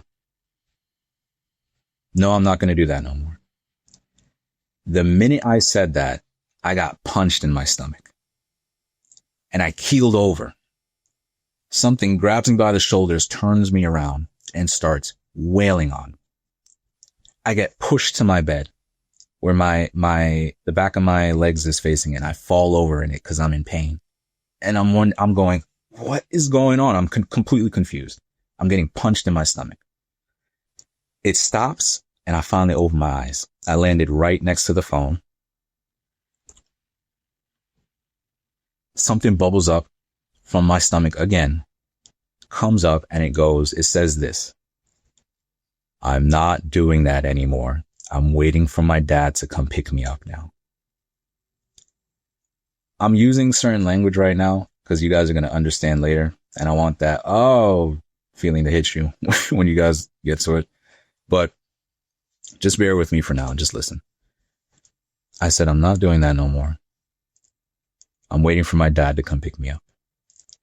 I started to get punched again. And this time it's like consecutive and fast. And I can't take it. My stomach is killing me. I see no bruises. I see nothing. I'm getting punched. It doesn't make any sense. All of a sudden, my back catches on fire. And my whole body gets enveloped by fire. Not literal fire, but like this hot feeling. And these words come out my mouth. I'm here now. You have nothing to worry about. You're going to be okay. Don't worry. So I start crying because I'm like getting punched. I'm talking about my dad come to pick me up now. I'm not doing this anymore. What is that? And now someone's telling me you're okay. You're going to be fine. I'm here now. Don't worry. I just started crying because I said, oh no. I've obviously lost my mind because I've worked in nursing home. I've seen this. I've lost my mind. It's finally happened to me. It finally caught up to me. And when I can't take the pain no more, I just turn off. I wake up. I think I fell asleep around 3. It's around 5 or 5:30. The sun's going down. I wake up. Whatever was punching me is gone. That pain I had was gone. My body feels extremely light. My chest feels extremely light. My heart. I don't know what's going on. I'm sitting there now, and this is a very important thing I'm going to bring up later, so please listen. It's going to make sense at the end. I'm telling you, I'm not getting here to say psychotic stuff. Please, just listen. I'm laying on the bed, and something bubbles up in my stomach again for like the 4th time now. Comes up, and it says, in a kid voice, hopefully I don't mess this up. Dad, you came for me. I'm so happy. I was so lonely and scared, but you came for me. And the Holy Spirit's hitting me right now, so I'm doing a good job. Then it said, I can't stay out too long because the miasma of sin down here is too thick. But every now and then, I'll poke my head up to say hello. But you came for me. I'm so happy. And it's like that feeling just faded away. And I'm sitting there and I'm confused and tears just start coming down my eyes. And I'm looking at the window now and this light's coming in. All of a sudden out of nowhere, these 3 raccoons, I don't even know why I'm mentioning this. These 3 raccoons are on the abandoned building next to me and they come right in front of my window and just plop themselves right there. And I get up to look at them and I'm staring at them now, almost as if someone sent them to me to just calm me down. And I'm just looking at them the whole day. The whole day I was just like that. It was like I was just high on happiness. Next day comes. I'm staring at Amazon. I must have hit my F5 key so much, I probably broke it. I'm waiting for that package to come. You know, if the driver could see how many times I hit F5, they lock me up. He's coming down the block. He finally drops it off and I'm tripping over myself to run downstairs. Open the door and I grab that other package and I just chuck it. And I take the Bible and that's when I run upstairs. And I take it into my room and I'm looking at it now. I opened it up, I'm looking at it, looking at the spine and everything. And I'm like, this is amazing. This is amazing. What am I talking about? It's just a book. This is amazing. I'm looking at it, I'm opening it, I'm feeling the rind, I'm feeling the spine of it. I'm enamored with this book for some reason. I'm not going to mention that. That's stupid. I'm enamored with this book. I think to myself, let me open it now and read. All of a sudden I go, no. I'm going to wait till tonight after I eat some food, take a shower, and then I'm going to read it. I'm treating it like I'm taking it out on a date. I wait till the night, do everything I said, open it up, and it's like Genesis. Let there be light. Adam and Eve. My whole body is reacting to me opening this book. Like these tingles I can't explain. And I'm feeling this jolt every now and then when I'm reading something. I'm pretty sure y'all know what it is, but I didn't know it at the time. I'm reading it and I close it after a few hours, right? Can't get enough of it. I tell myself I have to close it because I work. I close it. I lay down and I put the book on my dresser. I close my eyes. Now, these last few days when I got delivered and the day before, I slept like a baby. You guys might not believe this. You don't have to believe me. Since my mom passed away till that point, I only slept 3 to 4 hours a day. There was no peace in me. 4 hours was a good day. Sometimes I would be driving. I'd be so dizzy from not sleeping, I would have to pull over and sleep. For some reason, these last 2 days, I slept 8 hours every day. It didn't make any sense. So I'm thinking more of the same is going to happen today. And I close my eyes and then I open them. I'm like, something doesn't feel right. I get up, I take the Bible and I put it next to me on the bed. And I look at it because I want to look at it while I'm falling asleep. And then I feel better. I close my eyes, but then I open it again. I pull the Bible close to me and put on my shoulder just so I can feel it now while I'm sleeping. I close my eyes. I open it again. That's still not right. I'm like, okay. I take it and I just cradle it. And I start falling asleep and I start hearing this music or this sound. There's no words. It's just like a music. I'm cradling it to me and I feel so at peace. I get knocked out immediately. I wake up the next day. Everything's fine. I go to work.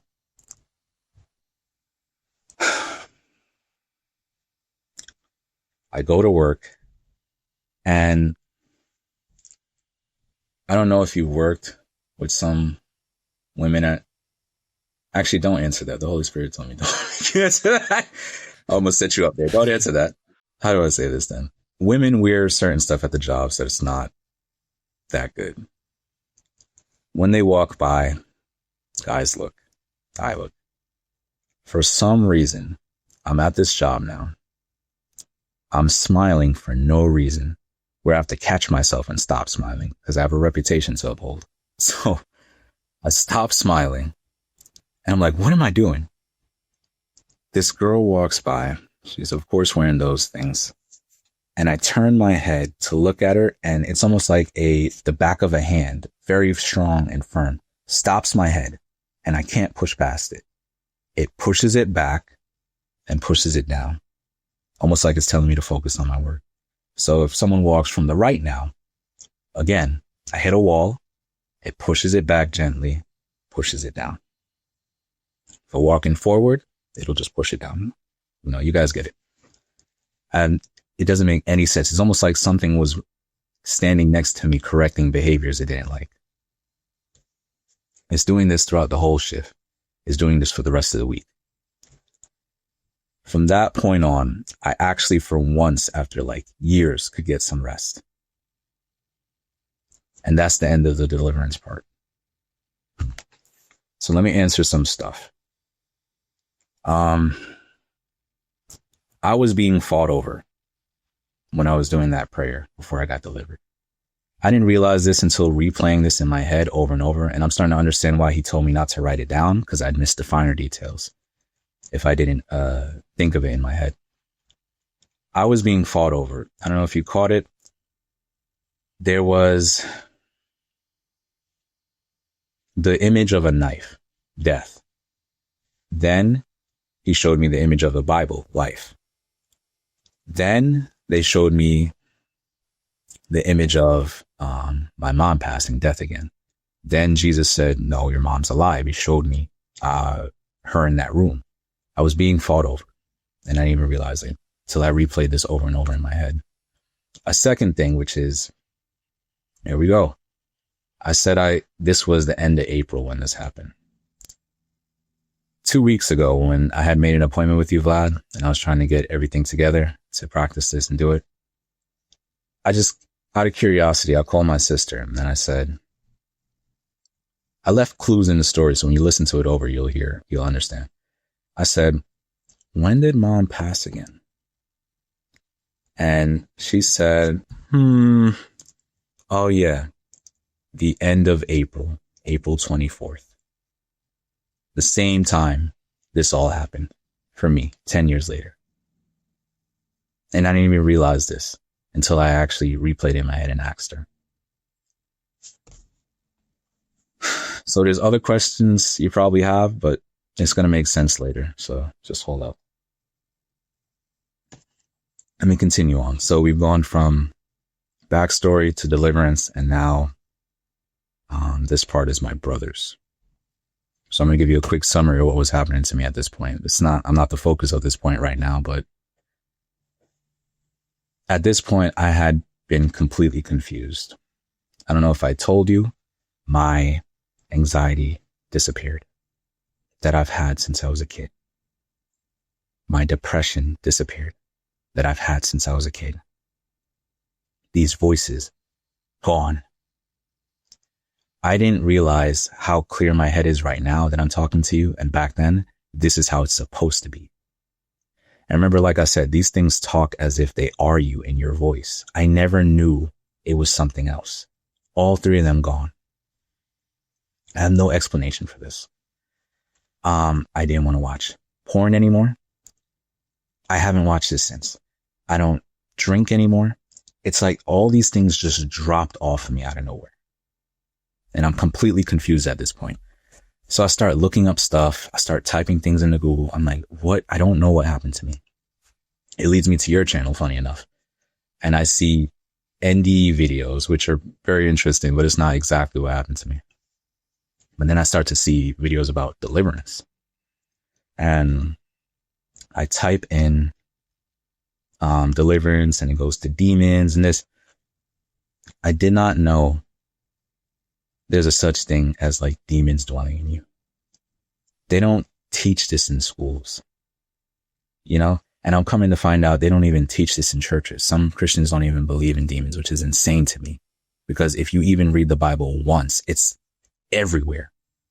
Like it seemed like he was making a point that they exist. How many times he delivered people. I never knew any of this. So at this point, I'm just really confused. All types of questions are coming into my head, and I don't know what's going on. But that's just a quick update of what was happening to me. Also, I would every now and then hear someone talking to me, and I would get hit by this feeling. Every time I did something good, it had to be sincere, either a thought or an action. I would get a jolt throughout my whole body, as if like, you know, good job or something, and it'll make sense later. That's about what was happening to me at this point. So now this is my brothers. I'm reading my Bible one day, right? I usually like to read it at night when I get off of work. It's perfect to do right before you fall asleep. And my brothers fall asleep earlier than me. I could hear them sleeping. For some reason, one day when reading it and I hear that they're completely sleeping, I close my Bible and I go out into the hallway in the middle of the night and I drop down in front of their doors and I put my head down completely on the floor, palms open.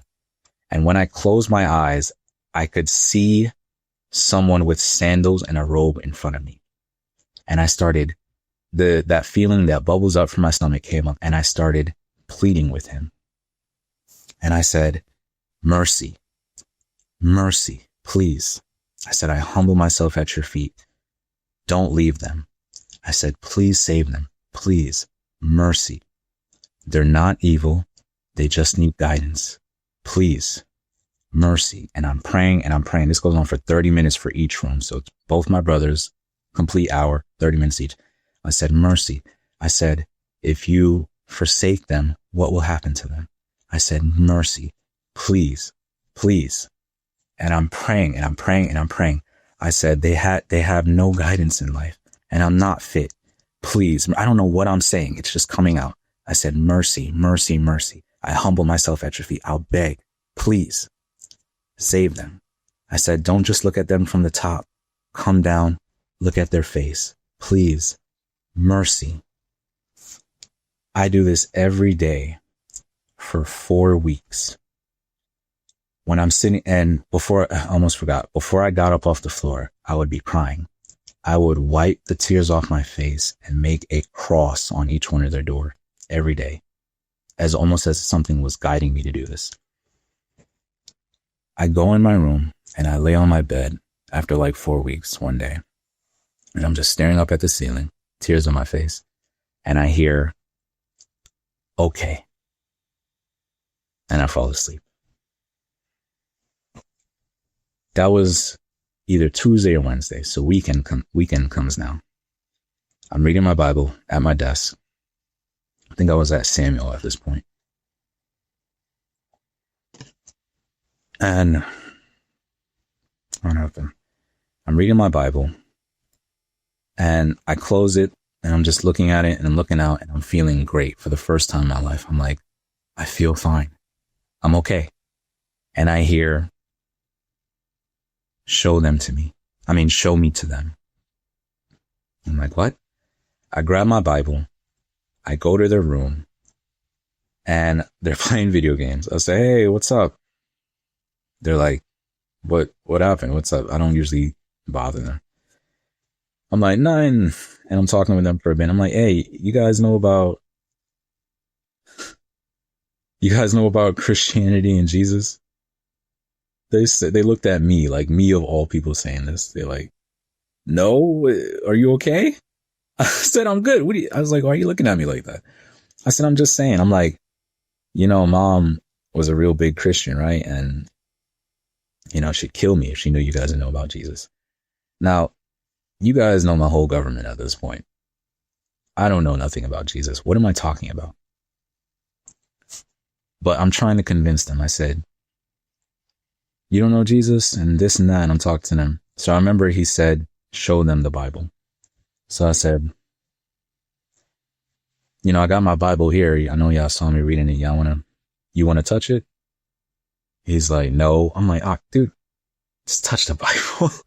He touches the Bible. He grabs it from me. And I think to myself, like, he's going to fly up in the air and start shooting beams or something. He opens it up. He looks at it. He closes it. He's like, he gives it back to me. I'm like, you felt anything? He's like, no. I said, okay, what? I went to my other brother's room, same routine. You feel anything? No. I said, okay. I go back to my room and I put my Bible down and I'm like, that didn't work. Like, what was that? Something bubbles up. I get on the floor and I start praying and I say, if there's anything else you need me to do, please let me know and I will do it. And then it goes away and I get up off the floor. So fast forward now, we're all in a car. I've been hounding them about the Bible every day till they're sick of it. I'm talking about it. We're in a car. It starts to rain pretty heavy. So we're stuck in traffic. And I think to myself, I hear in my head and I think to myself, talk to them about me. So I start talking about Jesus again. And I say, Mom really loved Jesus. She prayed to him every day. She left everything in his hand and she tried to make sure you guys were covered. She baptized all of you if you didn't know. And they're like, okay. I'm talking. And I'm like, you know what? You guys probably need something to understand. I said, we don't really do nothing. Why don't on Sunday we sit down and watch a movie? And they're like, come on. I'm like, guys, come on. We're not doing anything. We could watch a movie. I said, why don't we watch like, some type of Christian movie so you guys can understand. And they, after like hounding them for a little bit, they finally gave up and was like, okay. Sunday rolls around. For some reason, this presence drops on me and I start going around my whole entire house cleaning. It doesn't make any sense. I am moving behind the stove and cleaning behind it. That's how much I'm cleaning. I'm cleaning all these things. I'm wiping the windows down. I'm cleaning the bath. I'm sweeping. I'm doing all this type of stuff, taking out the garbage, all these things I don't usually do. Almost as if someone's coming to visit, like royalty or something. And Sunday comes and I realize I didn't even look up what movie I wanted to show them. So I'm looking up different ones and I'm wondering, I'm like, which one would be the best? And I settle on that Mel Gibson Passion of the Christ movie. And I showed them that. I called them down and they thought I would forgot and they were like whining. I'm like, come on, yeah, I ain't doing nothing. They come downstairs. We start watching the movie. Out of nowhere, this presence drops on me.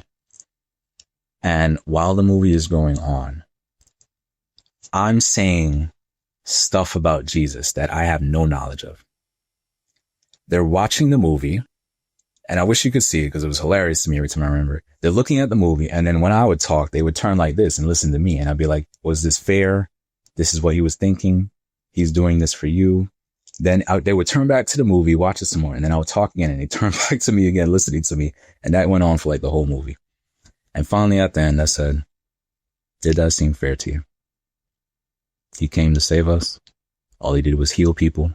He loves us so much. And that's what happened to him. I said, does that seem fair? And you could see on their faces, like it really affected them. They said, no. He said, okay. So I asked him, I said, do you guys want to buy a Bible? They said no. So for the next 3 days, I had to work on them still. But after 3 days, they finally gave up and bought a Bible. From that point on, Vlad, they read it every day. Their attitude has changed. My brother was 250. He's 210 now. It's like he's done things to them for me that I can't even fathom. They asked me, did I read my Bible today? Which is insane. Because all they do is play video games. So that's crazy. I'm so thankful. I'm so thankful beyond words. Here's 3 things, though, that is kind of weird. One of my brothers comes to me one day and he says, can I talk to you? I said, sure. He says, I was reading the Bible one day and I just started crying. And I turned to him and I'm like, yeah, welcome to the team. But I'm like, yeah, when you read the Bible, your soul hears welcome home every time you open it. And he says, that is extremely cheesy. Please don't say that again. But he's like, I get what you mean. And I'm like, yeah. Listen, just say prayers every day, read your Bible, and stay close to me. You'll be fine. I almost forgot. Let me add this on. After that, they bought the Bible. Something said, show them how to pray. And I would spend 2 weeks going in their room and teaching them how to pray every day at night till they did it themselves. So the first week I would model for them. The second week they would do it till they could do it themselves. So I almost forgot to add that part. Let me go back now. The second weird thing that happened was one of my brothers came to me and said he had a dream. He said there was fire. People's hands were reaching up out of it. And they were yelling at God, cursing at him. And he was freaked out the whole day. I had to calm him down. And I told him, just read your Bible, you'll be fine. I said that nothing can get you. As long as you pray, you read, you'll be fine. From that point on, he reads like midday sometimes. He was so freaked out from that. I don't know what that was. But here's the last thing now. This is the big one. Hopefully I don't mess this up. I got to the part in the Bible, Samuel. My name is from the Bible, of course. My dad named me from it. And it gets to the part where Samuel is sleeping at night, right? And he hears his name being called. And he gets up and he can't find who it is. He realizes it's God. So when he gets called again, he says, here I am. While I'm reading this part, I get thrown into a vision. I used to call them mini movies before I realized the real term was vision. But because it played out like a movie, but it was a vision. And in this vision, it's me as a little kid. And I hear in this gentle voice, Samuel. And I say, here I am. It moves on to elementary school. It says that same voice, same tone, Samuel. And I say, here I am. I'm raising my hand each time. It gets to middle school now. Same tone, same voice. Samuel. And at this point, life is beating me down and I'm not doing what I'm supposed to. And I say, here, like in a low voice, I get to high school now. Same voice, same tone. Samuel. And I just say, here. I get to now those years I sat home and did nothing. Same tone. Samuel. I'm now crouched over with my head in my lap. There's these black puddles all around me. It gets to the point now where my mom passed away. Same voice, same tone. Samuel, I am completely covering my head now. And I'm holding it. I don't want anyone to look at me. I don't want to see anyone. I don't want to hear anything. These puddles have grown into these giant black towers or obelisks. I don't know what you would call it. These giant blobs. These puddles have shot up in the air. And they're saying the worst things about me. They're laughing, everything. The last part is there's a bubble around me. These things have converged into each other and made a bubble around me, blocking me from the outside. I'm inside, sprawled out on the floor. Completely, I've given up on myself completely, which would probably be me before he came for me. I'm completely given up. Outside, that same tone, that same delivery. Samuel, inside the bubble, I can't hear anything. I'm separated from it now, which I believe. I can only hear jumbled, like garbled mess. It's distorted. The vision closes up to my mouth in this bubble, and it's completely dry. You can see no water has touched these lips for like years. It's bleeding. My hair's all out. Beard is unkempt. Just not looking good. I think to myself, someone help. And for the first time in probably years, I hear that same line, that same tone, that same delivery. Samuel. And at that voice, hearing it again, I throw my hands up. Just all energy I have left, I throw it up into the air in this bubble. And I'm letting my wrists down because I'm getting tired now. I didn't have much energy in the first place. I'm getting tired and I think I'm about to drop my hand. It's shaking. All of a sudden in this vision, a giant hand bursts through the bubble, grabs me by the wrist and pulls me up out of the bubble into this white light, and the vision ends. I don't know what's going on at this point. I drop my Bible. Tears are coming down my face, and I just close my eyes and I go, what is going on? I don't understand. I'm completely freaked out. That's the end of my brothers. So the next part would be friends.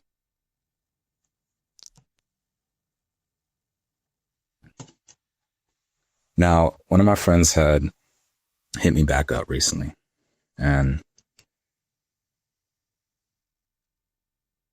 we still had each other added on something, and he hit me back up from that, some old text message app or something. And we had gotten in contact again. We didn't really talk that much, but every now and then we'd get together, play a game, drink, talk. You know, life sucks, job sucks, whatever. One day, I get up and I have to do laundry. I put all my clothes in a bag and I'm taking it downstairs to put in the car to head out. As soon as I get to the stairs, I hear, wait. And I turn around now. Now, during this part of Friends, let me give you a quick update on where I'm at. I've done so much research, looking up so many videos. I watched so many of Vlad's vids, wink, wink. And that gave me so many insights into everything. So many things to look up. I've been reading the Bible. I know it must have been Jesus that delivered me because I've never been to church. I've never been around a pastor. There's no way I got delivered just existing. There's no way. It had to have been him. I realized these jolts I was feeling every time I did something good was the Holy Spirit. And I also started, I watched some vids and people are like, I had this experience and my life's been amazing since then. And I'm like, lucky you, it sucked for me. During this part, it felt like my body was fighting itself to do things I used to do. It felt like it would be telling me, just watch porn for a bit. It's not that bad, just once every now and then and wean yourself off. And I'm like, I would hear this other voice go, don't do that. And thank you, Jesus, I listened to the other voice. It would tell me like, drink a little. It's not too bad, Every now and then Jesus drank and another voice would be like, don't do that. And I would listen to the other voice and not do it. I'd be like, okay, I'm not doing that. On top of my body fighting me, I started to remember things every now and then that I've done to other people, horrible things. And it's like it was convincing me or telling me, you didn't have to do that. You could have did something else. You could have did this. And this voice, the Holy Spirit and this other voice were very different. I could tell which one is which. They have distinct voices. This other voice, though, would tell me, pray it off you. It would tell me like, pray it or give it to me. So anything he would tell me to pray off me, I would pray and I'd feel something lift off me. Over and over and over at this part of the story. So that's where I was at that point. I think that's it. All right, so let me jump back now. So I hear a voice say, wait. I know this voice. By this point, I had realized it's Jesus. It has to be him because the Holy Spirit has a different voice when it's talking to me. I come back with my bag and I call him Dad. I said, yes, Dad. And he said, talk to your friend. So I go online and I'm like, talk to my friend. I only talk to like one dude. Does he mean him? I load up the message client and he sent me a message 2 days ago. Right? It said, hey, dude, you busy? I kind of want to talk. I didn't even see it. So I put down my bag of clothes and I'm messaging him. And I said, sorry, I didn't see this. What's up? And he says, yeah, no, I just need someone to talk to. Can you talk real quick? I said, yeah, sure. I enter the call and me and him talking for a bit. And he finally tells me what's bothering him. He says, I lost my job. I said, how'd you lose your job? He said, they caught me drinking on the job, like outside during break. I said, really, man? He's like, yeah. I said, dang. I said, how long you been there? 10 years. And I'm like, dang. And it was a good job. And he was feeling really down. I could hear in his voice that sadness and depression. I know what that feels like. So I thought to myself, the same way I wanted someone to pick me up my whole life, I'm going to pick him up.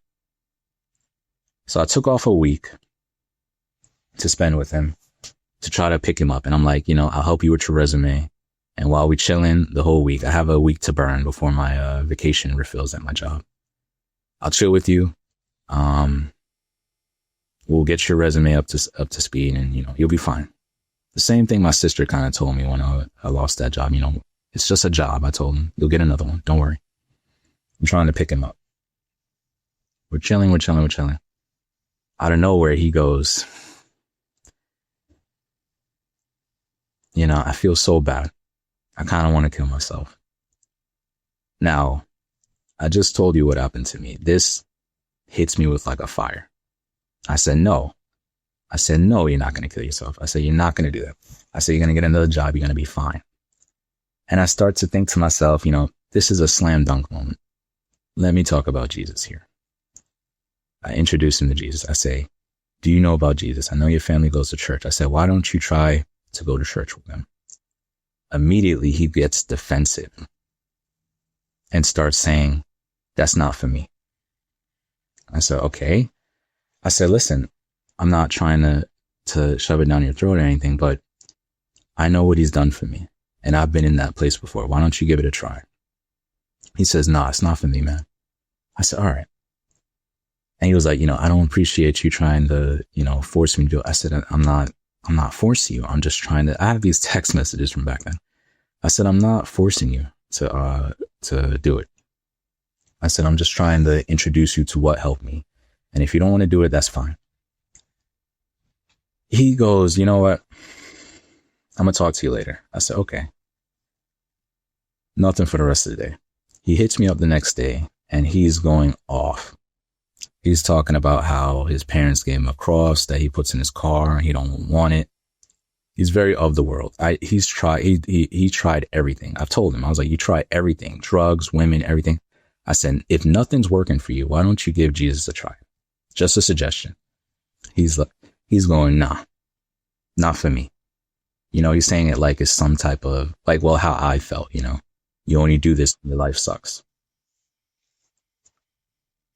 And he gets to a point now, and here, get ready. He says, you know what? Jesus can't fix everything. He says, I'm going to tell you something I never told anyone. I have voices in my head telling me to do bad things. And I sat back in my chair like this and went, what? And I looked up at, by this point, I've gotten so comfortable talking to him. I looked up at him and I said, you did not. I said, he has the same thing as me. The Holy Spirit's hitting me. I said, he has the same thing as me. So I sat back in my chair. He goes, it tells me to do horrible stuff to people and kill myself. And I said, it's the same thing. Almost like, I don't know if I did it right. Maybe I messed up, but I just threw my heart out and I told him everything that happened to me. Jesus, what happened? What's been going on? This voice that is like fixing my life. It's insane. And I told him, most importantly of all, my head is so clear. Sometimes I feel like I just want to tear up at how clear it is. Why don't you give it a try? He goes, no, I'm not that type of person. Now, you understand, I just told him the God of everything exists. And he says, nah, I'm good. You understand spiritually dead you gotta be to say that? But I get it. I was just like that. So we're arguing back and forth all day because now I feel like I'm fighting for my friend's life because I know the outcome, what happens when you leave these things inside of you too long. I'm not getting anywhere. He stops talking to me. I fall asleep. That night, I have a dream of a river. There's 2 boats on it. One boat is going in a direction of the sun, the flowers. There's pretty flowers on the bank, trees, everything, birds flying. Another boat is going into these whirlpools and these ripples and everything. And it's just going down.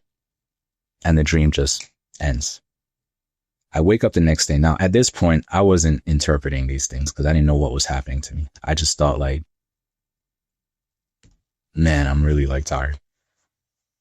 I wake up the next day. He talks to me one more time. I see the message pop up and he goes, you got me real angry the last few days. And I said, I got you angry by telling you about Jesus. He's like, yeah, I don't really like that stuff. I said, it's not really something to like or not. It's the truth. I'm talking to him. He goes, I've been talking to my friend. One of my other friends that I talked to in high school, he went to college. He's like, I've been talking to him and he's angry because he's talking about, you don't like when people shove this down your throat. I said, you go back and look on all my text messages. You show him my text messages and you show me where I've been shoving this down your throat. He says, you know what? We're all in a call. You could come over here and talk if you want. Now, if I was the me from high school, I would have shrunk away. I don't have anxiety or depression anymore. So I said, okay, no problem. I'll come. I was about to join the call. I said, wait, hold up. I got on my knees and I said, Father, not because of me, but if this interaction can bring them closer to you, please use me to reach them. Got back up, joined the call, and they just started going in. My friend who's in college was just like, next time just talk to him. I said, I've been talking to him. I said, I'm not the type of friend where if my friend tells me something's wrong with him, right, I'm just going to sit there and just talk to him and send him on his way. I'm going to tell him something that helped me because I want him to feel better. That's the type of friend I am. I want him to actually get over it, not just talk him into doing all types of stuff he's already doing that hasn't helped. And they're going in on me. And I said, you know what? I'm not getting anywhere with this. So I go to my friend now who went to college. And I said, you know what? What is your hang up with Christianity? Right? What is your hang up with Christianity? What's bothering you? Why you guys are jumping down my throat about this? Because as far as I'm concerned, I'm just trying to help. He says, well, I went to church every day when I was young. I said, okay. He's not a Christian anymore. He said himself, he's very secular. He's of the world now. I said, okay. He said, I just read it and it was just dumb to me. I said, okay, what part of it was dumb? Because I'm thinking maybe I can help. He says, the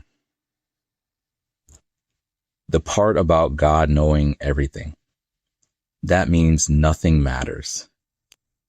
And I sat back in my chair and I said, are you for real? I said, you have free will, right?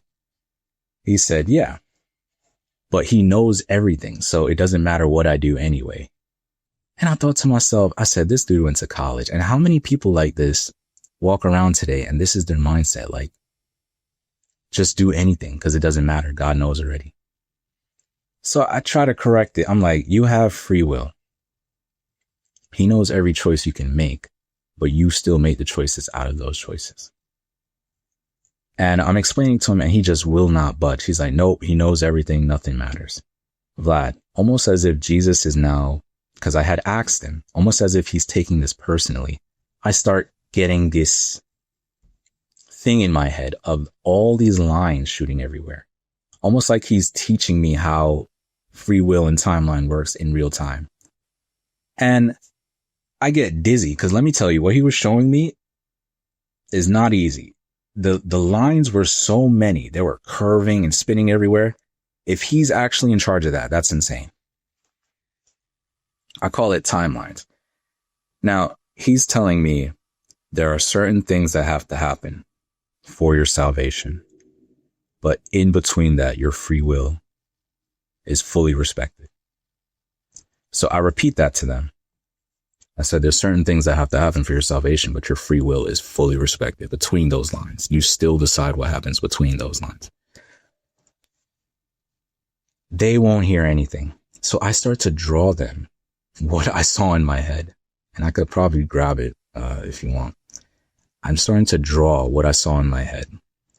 And when I'm explaining free will, repentance, and how everything interacts with each other, they all shut up because they've never heard me speak like this. They're not used to me speaking like this. And he said, I've never seen someone talk about it like that. I said, yeah. Then he goes, you know what? I still don't know. He still knows everything. So I give up on that. I'm like, okay, I'll move on to the next thing. He says, I said, what's something else that bothered you? Because it seems I'm telling you the answer, but you just don't seem to want to believe me. He says, the tree in Genesis, Adam and Eve. He says he read it and he was like, evil exists because a tree. That's so dumb. This is a guy that went to college.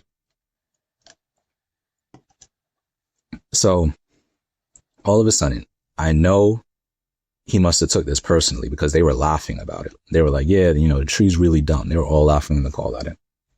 This presence dropped on me. And this is important. It said, the tree should have stood as a testament to a father's love for their child and a child's love for their father. that although they may not understand in the moment, they value and put weight to their father's words. Then it said, Adam, I love you. I've given you animals. I've given you everything. I've even given you a wife. I've showed my heart on full display. But because of your disobedience, you've allowed evil to form a wall that has driven us apart. And the consequences of that, such as death and suffering, have been felt till today. So yes, evil exists because of disobedience, because of a tree. And then his presence jumped off me. All of them shut up in the call like they got scolded. I shut up in the call because I felt like I got scolded and that came out my mouth. We're all sitting in the call now and we're like, what the frig? I could hear them whispering. I've never heard him talk like that. What is he talking about? My friend from college goes, I've never heard it spoke like that at churches. And I'm thinking in my head, me neither. I don't know where I got this from. Then I say, yeah, that's a problem with these churches. They're not teaching the right thing. I've never been to church, but I'm just saying it to play it off. I'm like, yeah, they're teaching the wrong things. Yeah, man. And they all get confused.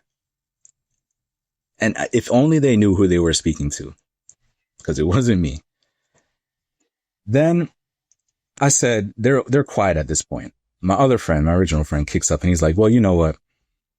My grandma died and I prayed one time for her not to, and he still took her.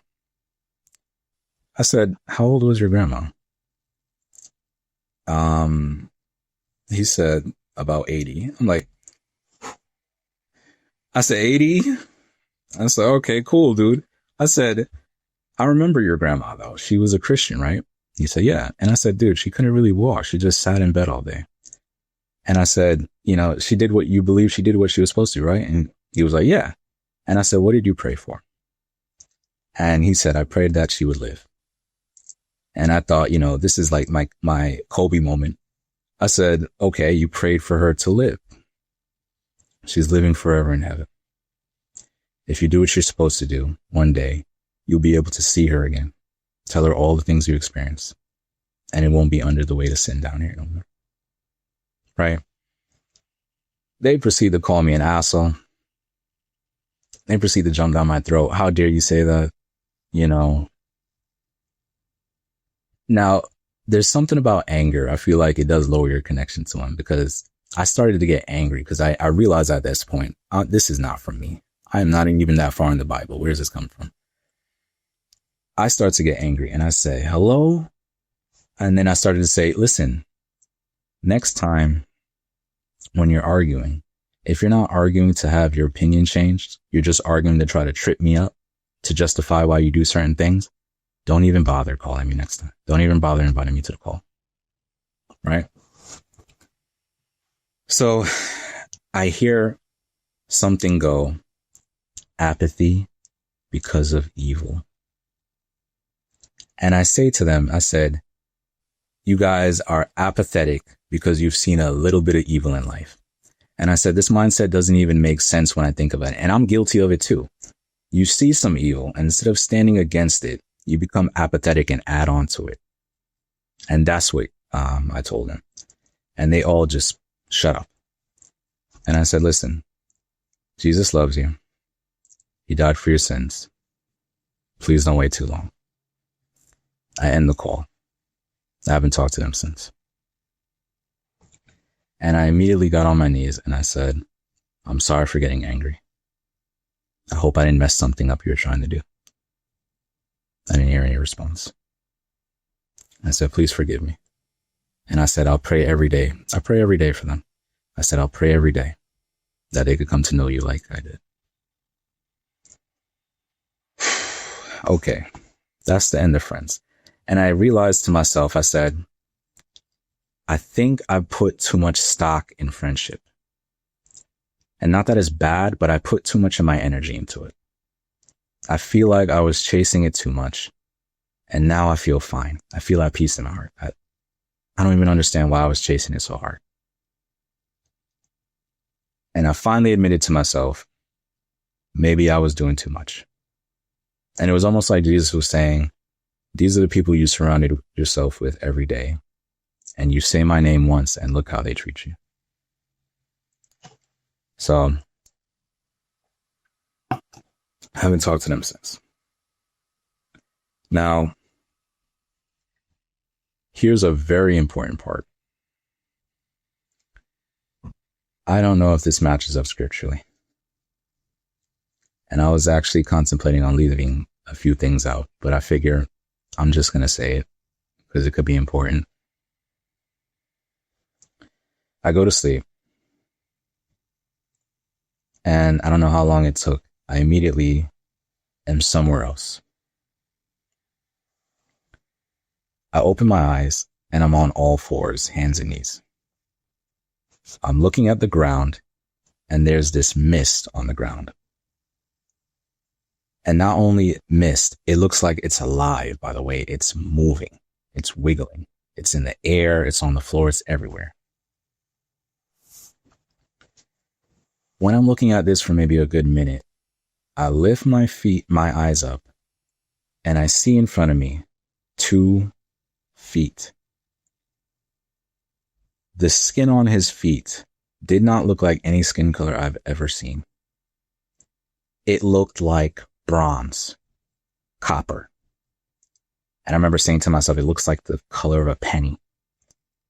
And I'm lifting up my eyes and I see this giant being on a throne, his hands both at the armrests. And I'm looking up, and where his face is, there's this cloud covering it.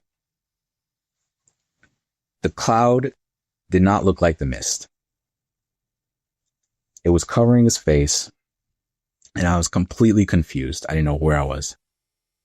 After staring at him for a few seconds, I turned to my left, which would be this being's right. Sound familiar? I see someone standing over there. It's a man. Beard, hair down to his shoulders, robe, sandals, and he's holding a rod, staff, stick, I don't know, in one hand. I look at him for literally no more than 2 seconds and I go, Jesus? And I said, Jesus. And I felt like my heart wanted to jump out and run to him. And he's just looking at me with a kind of sad face. Then I feel something almost like it's pulling me, look back over here. Okay, here we go. I turn back and I'm looking forward at this being in front of me. A piece of the cloud that is covering his eye starts to open up. I see an eye socket. He doesn't have an eye. It was all white, like it's energy. And every now and then you would see like energy, like almost whip or wick or flip out of it, like at different intervals. And I'm staring at it and I'm completely confused what I'm looking at here. The cloud doesn't stop though. It opens up just very slightly to where I can see his cheek. It's wet. Like he's crying or tearing up. But when he cries, it's like a river coming down. When I saw this, without even thinking, I threw my head down and I started to say, I won't do it anymore. I won't say mean things anymore. I won't glorify the enemy anymore. I won't do all these horrible things. I won't look at my sisters in this way. I won't talk bad to other people. I'm listing off all these horrible things I've done. And this feeling comes over me as if my skin, my bones, my cells wanted to, the glue that holds them together wanted to dissipate and just run. Just run. Now let me go into this feeling. It didn't feel like he was telling me, this being in front of me was telling me to die.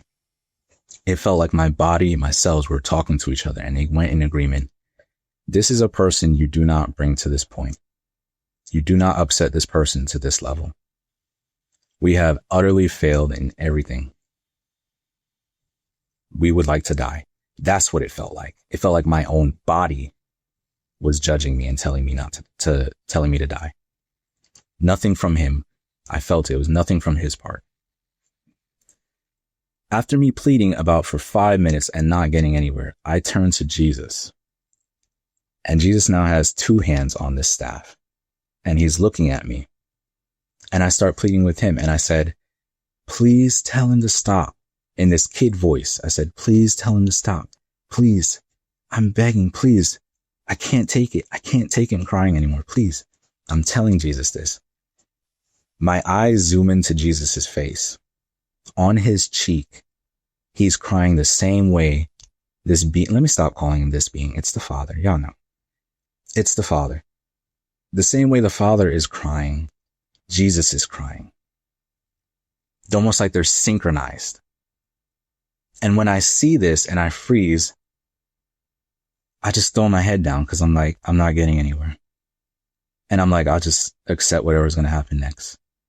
Right when I feel like I'm done, like I'm going to explode. Something says, look back over here again. I stare back up. You still see that same white eye with tears coming down. The cloud that's over his face now closes up. And I go, and this black comes down on me and I'm back to sleep. Now, I woke up the next day and I started crying and I said, I thought it was because I got angry. Maybe I messed something up, but I'll tell you my interpretation, and I changed it later with the rest of the stuff that he would tell me. Telling you the story's going to get even more crazy as I go on. I thought I had done something wrong. And when I woke up, I said, why would you show me that? What did I do? And I started crying because I couldn't understand. And it was for a reason. And I understand now. But in the moment, I thought I had done something wrong. What I had interpreted later was he was looking at my life and I had brought him to such tears with the stuff I had done. That's why he showed me that. Later, I would change it because I would realize why he really showed me that. So that's the end of the friends part. So the next part I'm going to move on to is supervisor. And I have to let me give you a quick rundown on my mind at this point. This will be the last time I give you a rundown because it stays the same after this.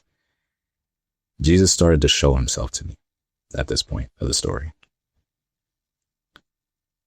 Beard, hair down to his shoulders, robe. He's Jewish. Sorry for all the people that thought he was white or black. He has a strong nose, rugged hands, and a big chest. When he's talking to you, if he looks at you, it's like this weight is on you. And I have to look down sometimes because I can't take it. And sometimes I'll have to fight almost like I'm about to cry I don't even know why.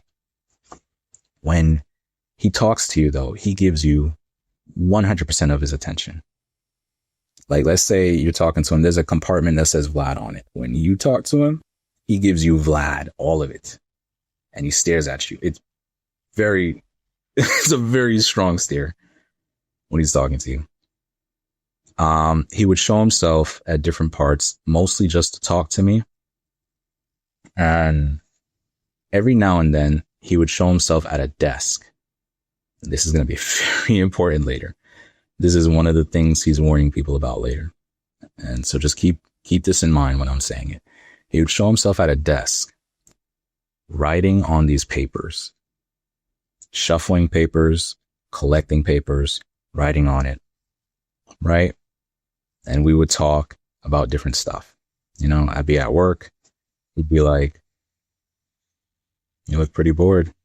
And I'd be like, yeah, I don't know why I wake up and do this stuff.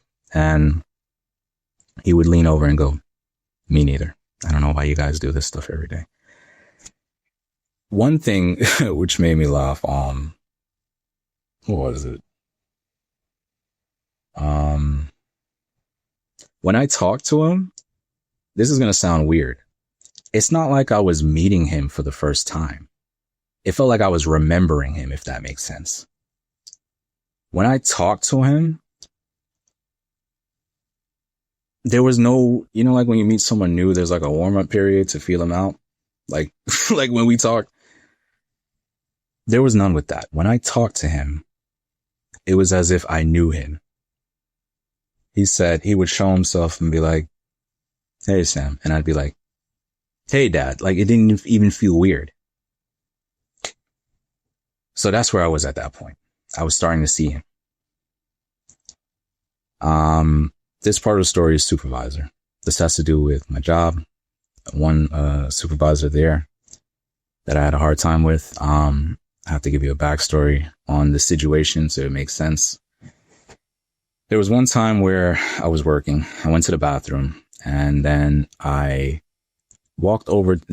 The shift was done in like 10 minutes. There was nothing going on. I walk over to my brothers. We all work at the same place. And I say, "Hey, you guys almost finished? Because I'm about to leave, or you want me to wait or go to the car, etc." They go, "Yeah, we're almost done. So we'll all leave together." I said, "All right, cool." I'm walking back to my station now. And there's a supervisor where she has a very big ego. And she talks to people in not the best ways. Now, back then, this was before I got saved, guys. So I was really bad with the way I talked to people and interacted with people because I was so angry all the time.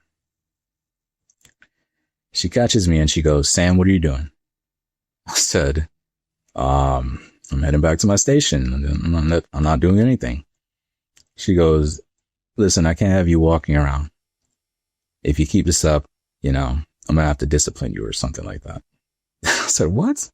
I said, walking around, no one's doing anything. It's like 10 minutes before the shift's done. And she just starts going off on me. She's following me back to my station. I'm actually being nice compared to what I usually do because I just want to leave. It's a Friday, 10 minutes before the shift's done. I don't want to bother with this today. She's going off on me. Finally, that anger that pops up every now and then that I can't control comes over me, and I turn around and I just go off on her. She gets me in trouble with the manager. I get a written up for it. I get in trouble. From that point on, me and her would fight constantly.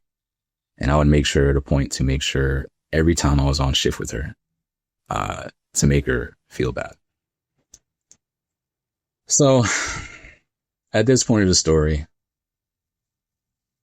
Jesus is showing himself every now and then. He's telling me certain things, convicting me. And I'm praying these things off of me. So I'm just happy. I'm reading my Bible, chilling. And Jesus is just working at a desk. How do I explain this? When he would show himself to me like out, like he'd be standing right next to me. Or he would be like almost in my mind in like the corner, just doing something. And it wasn't disorienting when it happened. It almost feels like we always could do this. And it was fine. But he's working in the corner of my head at this desk as usual, shuffling papers, writing things on it, keep a mental note of what he's doing. And I'm happy. I'm getting convicted. And I'm like, what do you want me to do next? Because the things you're doing are amazing and I feel amazing. What do you want me to do next? And that situation with that supervisor flashes in my head. So I'm over there dancing. As soon as I see that situation flash in my head, I said, "No." And he starts smiling and he goes, "Sam." I said, "No." I said, "Anyone else?" I said, "Listen, I've said so many bad things to people. Why her?" And then I just tried to change the subject. I was like, "Pick someone else. I'll do someone else. I'll get back to her." And he's just writing while smiling. And he's like, "Sam." And I'm like, "Oh my God, no, please." I said, "Anyone else, Dad. I've done so many horrible things. Why? I said, I don't understand. I said, anyone else? I said, you know what? I'll do it later, but if you do someone else right now, I'll get back to it. I'm trying to outplay him. That's not going to work. He says, Sam, apologize to your sister. And I throw myself back in my chair and I'm like, oh my gosh. So I go to work the next day. I'm fighting him all day about this. I see her off. She's not usually my manager, but every now and then she'll cover. So I'll see her. I see her off in the distance. I'll get home and he'll be sitting there on his desk like this, looking at me and going, what happened? And I said, she's off over there. It'd be awkward if I just walked up to her while she's talking to someone. I couldn't do it then. I'm making excuses because I don't want to do it. And I'm fighting him. And Friday rolls around. This is like a full week of fighting. And as soon as I wake up in the morning, he goes, Sam, I said, I'm going to do it. I'm fighting him the whole week. I go to work.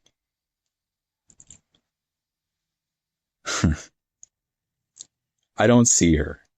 So I think I'm in the clear. Jesus is working at his desk again. He's writing stuff. He's shuffling papers, putting them over here, reaching out, grabbing more, and writing. I'm telling you, it's going to be amazing when you realize what he was doing. So just make a mental note of this. He's shuffling papers. He's putting it over there. He's writing. And he's just looking at me every now and then. And then he turns back around and continues. So I'm thinking I outplayed him because I haven't seen her all day. So I'm scot-free. The weekend's tomorrow. We're talking about something. I forgot. And all of a sudden she pops up out of nowhere. And she goes, what are you doing? And I jumped because she scared me because I was talking to him. I didn't even realize she snuck up on me. And I said, I'm not doing anything. What are you talking about? She was like, we had complaints you're going slow. So I looked around. I'm like, I'm the only one at this station. Complaints from who? She's like, we had complaints. You're going slow. If you keep it up, you're going to get in trouble. So I start laughing. I said, okay. I start to get that anger again, but then this is really weird for me. You guys might not understand. I got that anger and then it dropped. And I said, you know what? All right, I'll pick up the pace. And she looks completely confused when I said that. I said, yeah, I'll pick up the pace. And she's like, yeah, you do that. Like she's expecting me to go off like I usually do. She walks away like she won something. And I sit there and I'm like, as soon as I don't hear her next one, I said, Dad, I said, did you see that? That's what I'm talking about. You want me to apologize to that? I said, did you see that? And he's writing and he starts chuckling to himself. And he's like, I saw everything. Relax. He said, and I love her just as much as I love you. It felt like if you're playing chess, like he checkmated me. Like I can't tell him like, no, you don't. It's God. It doesn't make sense. So I threw my hands up and I said, are you for real? And I just screamed out, oh my gosh. I'm still fighting him though. Monday rolls around. I don't see her. I'm fighting him. Tuesday rolls around. I don't see her. I'm fighting him. Wednesday comes now. I have a dream. He shows me the scene of me and her fighting, which led to all of this. But instead, I'm looking at it from like a third party. And it's frozen in place. And right when I realize like what's happening here, it's like it starts playing. I didn't realize when I yelled at her, she kind of went like this, like she was scared. I didn't pay attention to stuff like this back then. And she looked like she was about to cry. I didn't realize these points. This is how it looks from him when we have these situations. This is why he's telling me to apologize to her. So I'm watching it now. It plays out the same way and it ends. He's trying to show me this is how it looks to me. Why is one of my children fighting the other? And I wake up and I go, I hear him go, Sam. And I said, all right, I'll do it. Okay. I said, but I don't understand. I'm still fighting him. I said, I don't understand. You're going to have to let me, he just showed me, but I'm like, you're going to have to let me see what you see or how you feel. I should have never said that. I'm starting to understand when God says don't test him, that's for your benefit, not for his, because he'll match it and it's not going to be fun for you. So I go to the job Wednesday. I don't see her. I go Thursday. I don't see her. Friday. I'm thinking I'm in the clear again. I've outplayed him. Me and God are playing chess and I'm outplaying him somehow. It's Friday. I'm not. I haven't seen her all week. I barely saw her last week. I'm thinking I'm in the clear. I go into the job, sign in, and I go into the job, I sign in, and my usual supervisor's not there. And I'm confused. I'm like, what's going on? I'm standing there for 15 minutes now, past the start time. All of a sudden, I see someone walking up from the left, coming to the station where they give the briefing before the shift starts. It's her. And I'm so confused. She walks up, and as soon as she walks by me, she gives me a side eye, like she's about to make my whole shift suck. And I look up in the sky and I said, what did you do? Apparently my supervisor got a random flat tire and she had to take his place. And he's sitting there writing and he's just smiling. And I said, what did you do? And then I thought I was like, how is he doing this? It made me realize I'm putting his power in a box, and we all probably do that. She signs in, she gives a briefing, she puts me at some random station she knows I hate. And I'm like, I'm walking over to the station. While I'm walking over to the station, he stops writing and he looks at me and he goes, what happened? And I start laughing. I said, there's people there. I can't do it while she's there. I'm still trying to fight him. There's people there. I can't do it while I'm there. Right? I go to the station. I don't see her all shift. He's not talking to me now. I'm talking to him, but he's not talking to me. He's just sitting there smiling. So I'm like, Dad, next week, I got you. I'm thinking I'm in the clear. Next week, I'll do it. I'll do it, Dad. And I'm sitting there smiling like, I just won the Olympics. All of a sudden, I see someone walking from this direction no one walks from. Why would you come from this direction? To get where she had to go, you just go to this other way. But she's coming from this weird direction no one comes from. And she's coming up to my station. And I'm looking at her because it was like an hour before the shift was done. So I'm thinking I won. She walks by me and goes by. And he's not even looking at me. He just goes, Sam. And my heart is beating. I'm just staring at her. I'm like, how? She's not even she was in charge of 2 stations that day. She's not even supposed to be here. Why would she come this direction? This doesn't make sense. I said, if she comes by again, I'll do it. I was just shocked that she came from that direction. He doesn't say anything. She's talking to someone, and almost as if she hears something from the other direction, she comes back and walks by me again. And I'm going, at this point, my heart is beating. I'm like, how are you doing this? Like, I'm freaking out. She walks by again, and I'm staring at her, and I'm like, why would you even go this direction? This doesn't make sense. She goes to someone else over there, talks to them, and I hear, Sam. And I said, one more time, if you do this one more time, I'll do it. I said, if she comes by again one more time, I'll do it. I refuse to give up. She walks by again a third time for no reason. And my heart starts beating because I know what's coming. Now, here's where it's going to kick up. These things are watching you constantly. They see me fighting him for 2 weeks. This is their end. Now, I start to hear my voice, but distorted. If this had happened before I got saved, I would have fell for it. I have the Holy Spirit now. I'm not falling for it again.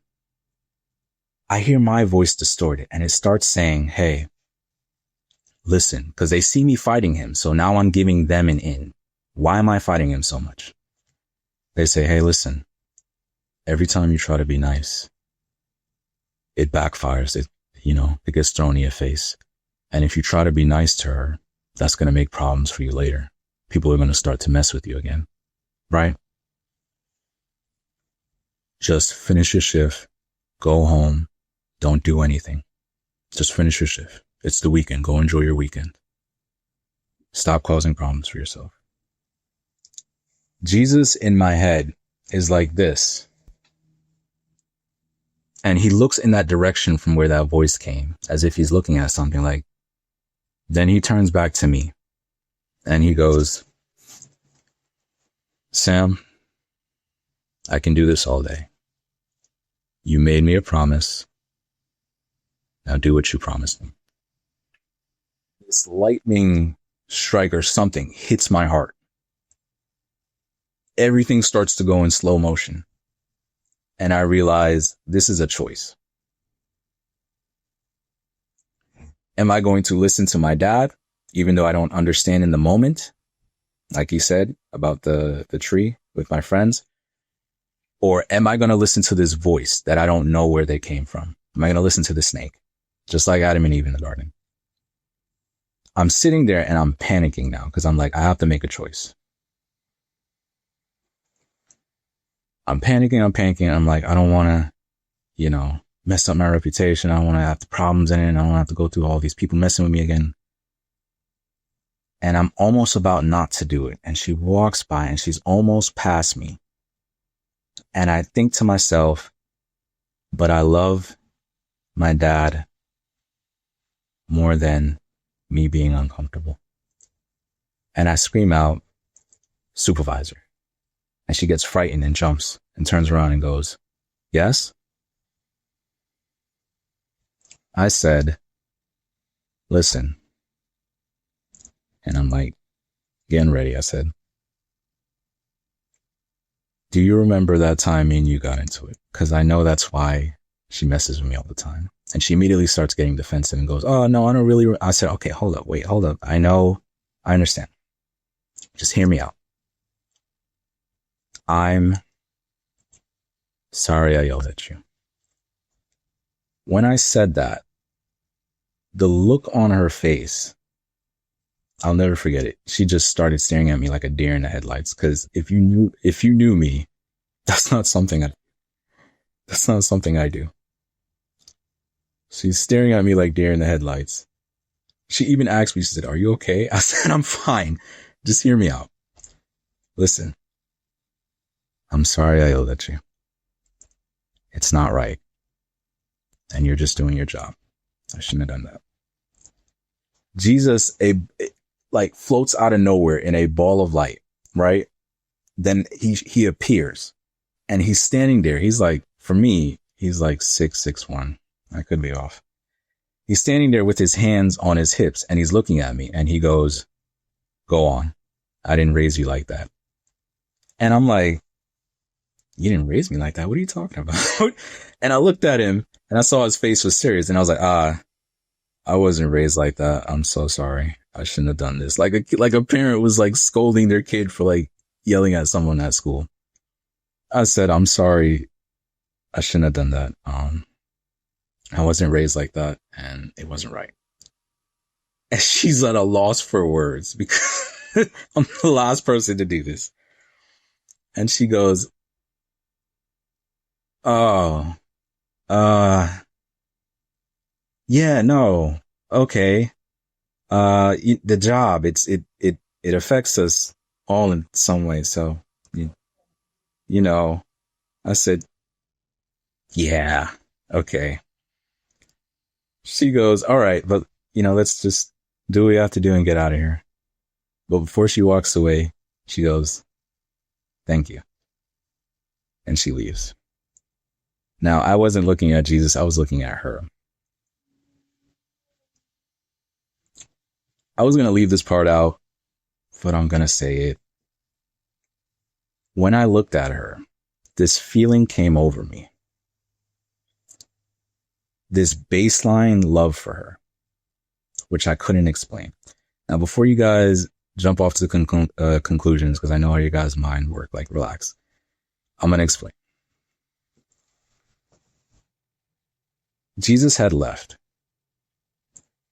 Let me finish up this and then I'll get into the explanation. He went back to showing me in my head that whatever voice that was trying to pretend to be me was gone. I'm sitting there now, and when she leaves, my heart is beating like I'm about to keel over because I've never apologized to anyone. And it made me realize that's probably one of the reasons why he wanted me to apologize. I don't know how to apologize to people. It's like I lost how to do that. I've never done that. That's why he wanted me to do it. Why am I fighting him? I said, Dad, did you see that? I'm actually like proud of myself. I'm like, did you see that? I apologized to someone. I never do that. And I started laughing. And he said, yeah, I saw. And he clapped his hands and he said, ha ha ha, like he was happy. And I said, listen, anything else like that you need me to do, let me know. Probably should have just not said, but here we go again. So remember I said there was this feeling that I was looking at her face when she said, thank you. And I realized I never looked at her because I just despised her up to that point. And I saw her eyes, her nose, her hair, her lips, her skin, everything. And I felt this baseline love for her. Please control your minds. It's not like that. So let me get into it now. For the next 2 weeks, he would tell me, she's going to talk to you today. Mention me. I would be at a completely different part of the factory where she shouldn't even be around. She somehow shows up that day. He tells me she's going to come. She walks up to me and I look up and I start laughing. I say, okay.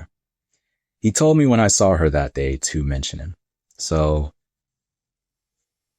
I talk about Jesus and I'm like, when I'm talking to her, I'm like, Jesus loves you. Just a simple, and I'm like, like a take care. The third week now, this is the important one. This was during summer or so, a little bit after. It was pretty hot. She usually wears hoodies. Today, she wasn't wearing one. I looked at her and she had this bump on her stomach. She's pretty skinny, so you couldn't tell with the hoodie on. She was pregnant. She's been pregnant. The argument I had with her happened right before I got saved. So I would say about the end of March. So she told me while talking to her, the third time, he told me to pray for her. So I used that opportunity. I said, can I pray for you and your kid? I know it sounds weird, but if you'll humor me. So I prayed for her. And then she told me, it's due in a few weeks. She was just talking to me, I guess. I said, okay. And then she walked away and she said, thank you. I thought back in my head, I think she said it was due in a few weeks. And I said, around the time when I yelled at her, like really let her have it, she was pregnant. So you're starting to understand now why he wanted me to apologize? I was flinging all types of evil stuff at her. I wished her to die. She was annoying back then. And that was the type of person I was back then. She had a kid with her. Now, suppose the things I'm doing led to something happening to her. That would be 2 heads on me. This kid's not even out his mom yet, and I'm already wishing death on him. Now you get why he was telling me so much to apologize to her. So then I start to think to myself, why was I fighting him so much?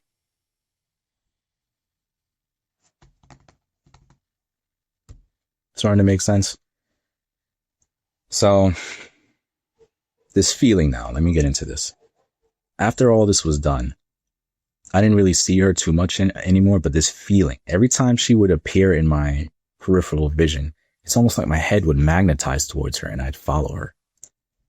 And I started to think this has to be something with him because this feels like it's guiding me to do this. I said, Dad, what is this? I said, I prayed and I mentioned you. What did I do now? He's not showing himself to me. He's not saying anything. 2 weeks go by of this happening every day. And I said, what do you want me to do? I'm thinking he doesn't do nothing for no reason. So this has to be a reason. It's something I'm not getting. And remember way back, I said, show me how you feel, because I don't understand why you want me to apologize. This feeling I come to realize is not me. It's his feelings for her. This baseline love that only goes up. It doesn't decrease. I'm looking at her now, and one day I say, is this how you feel about her? And finally, the Holy Spirit hits me as if I just got it, like ding, ding, ding. And I said, okay. And then I thought about it for a minute. I said, is this how we will feel about each other when we're up there? And then immediately the feeling turned off. That's the end of the supervisor part.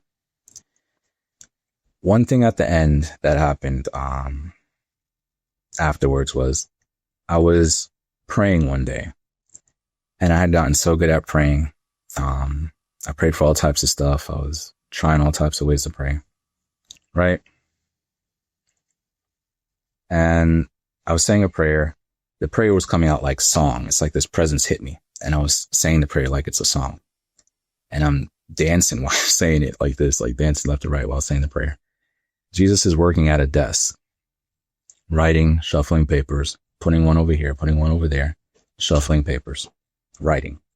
And when he hears the prayer, he goes, oh, and starts dancing along with me while we're praying. So we're both dancing to this. And I hear in the corner of my room, let me see if I could do this as best as possible, because it wasn't human, this groan or growl. It goes at the sight of watching both of us do this. And I didn't pay it any attention. I'm still praying because the presence is on me. Jesus is writing like this. He turns around to look at it, turns back around to his desk and goes, wait, this is like he's laughing at it, because all he could do was growl. When it's done, I stand up with my eyes closed and I say, night, Dad. And he drops his pen and his paper and he turns around to me directly to give me full attention. And he goes, good night, Sam. And I go to bed. That's the end of the supervisor part. Hey, so sorry to interrupt. Before we get back to the episode, I just want to invite you to join our free private community at godsvoicefamily.com, where we have daily prayer calls. And I lead one of those prayer calls early in the morning, Monday through Friday. So join us if you can. We also have real community and people sharing their testimonies and supernatural encounters. Join us at godsvoicefamily.com. And now let's get back to the episode. I finished supervisor. This would be my sister now. I hadn't talked to my sister like in 5 years, really. And one day she shows up. Now, the last thing she had given me was a car.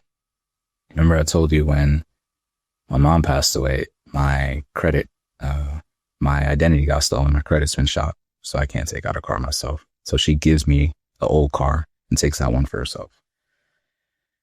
She comes one day out of the blue. And these are going to be pretty short.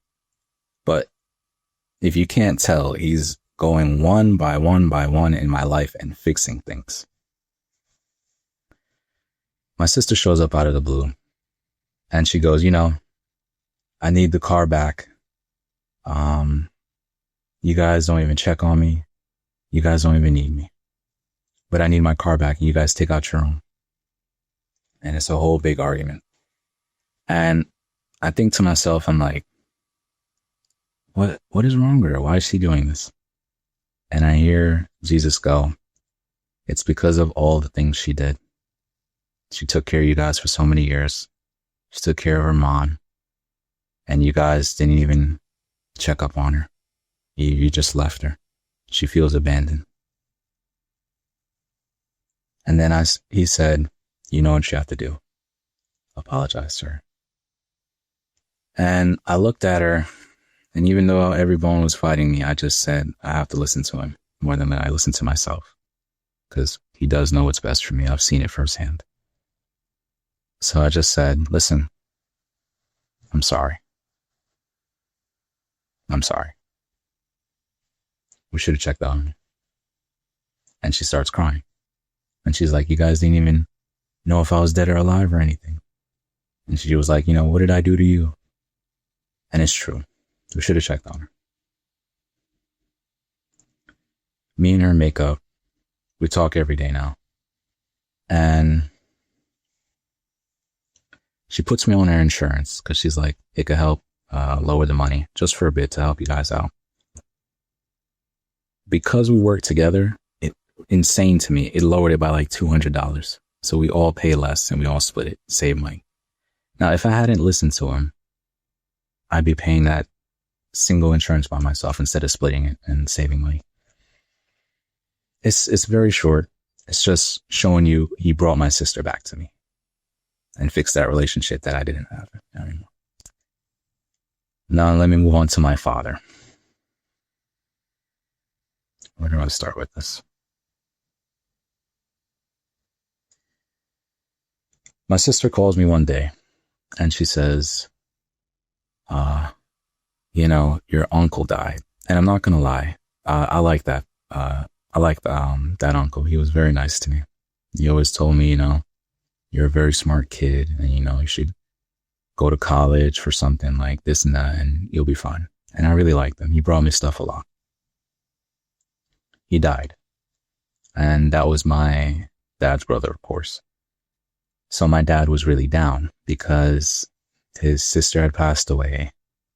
His other two brothers had passed away. And now his last living family member is gone. So it's just him now. And my sister said he's feeling down because his brother died. And I told him you would talk to him. I'm like, oh. So I said, okay. This random number calls me. I pick up, it's him. He's like, hey, son, how you doing? I'm like, oh, I'm good, Dad. He was like, oh, you guys didn't want to check on me? Like, are you guys even alive? Are you okay? I'm like, we're good. We're fine. How are you doing? He says, I could hear that same voice, like when my friend was down. I know sadness. I've had it my whole life. Well, I did. Thank you, Jesus. And I hear that same sadness in his voice that I know. And he's like, oh, all my family gone now. It's just me. I'm just feeling pretty down. And I'm thinking to myself, Lord, forgive me. I was just like, I didn't really care. I still have resentment. All of a sudden, Jesus says, do you remember when you were down? When you wanted someone to pick you up?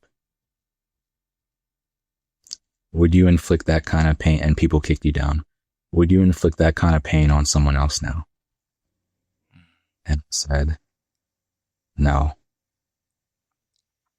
And he said,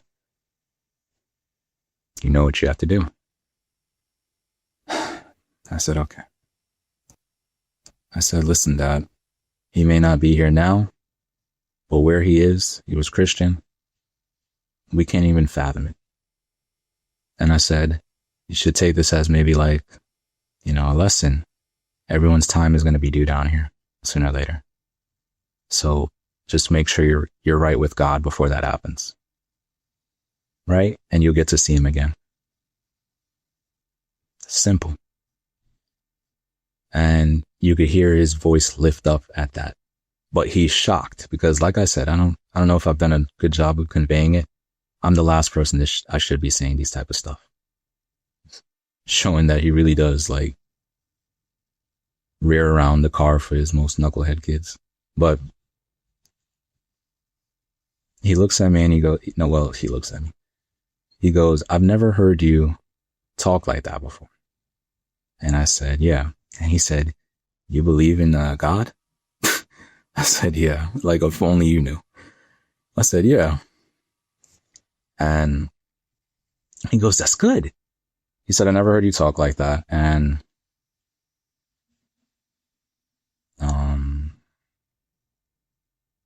that's good. And he said, I'm going to tell you something I never tell anyone. I've been praying for you every single day. And I'm like, what? He's like, I get on my knees every day before I go to work. He was retired at this point. But back then, before I go to work, back then I would pray for you. And before I go to sleep, I would pray for you. I pray for all of you. I'm like, him pray? Right? So I said, okay. And something just told me, tell him. So I told him I didn't tell him everything, but I told him about how I called out to God. And then the next day I woke up, it hailed when I said, what a beautiful day, Dad. Almost like heaven was celebrating. And he was so shocked from this. He was like, what? I said, yeah. And he said, that's good. And then he said, God is good. And he was just happy. Then he said, is there anything wrong with your car or anything for out of nowhere? I said, no. And what I come to realize is he was trying to get me to come down there because he wanted to see us. He said, if you guys are not busy, I'm retired now. You could come see me. I'm not doing nothing every day. It'd be nice to see you guys. I'm still blowing him off. I'm like, no, we're fine. The car's fine. We'll try to make it one day, but not yet. He's like, all right. But, take care of yourself. And I'm happy. I'm glad. And I'm like, yeah. He hangs up. And the Holy Spirit hits me. Like, good job. The next week comes around. The same exact day. I think it was a Thursday he called. Thursday again. What a coincidence. The check engine light comes on my car. And I'm looking at it and I'm like, what? I said, by this point, I'm already used to these things he's doing. I'm like, Dad, come on. I'm like, all right. So I call my dad up. I got to differentiate earthly dad and heavenly dad. I call my earthly dad up. All right, that sounds dumb. And I'm like, something's wrong with my car. And he's like, really? He's like, yeah. He's like, I have a mechanic down here. Bring it down here. And he'll do it for cheap. He knows me. They've known each other for like 20 years.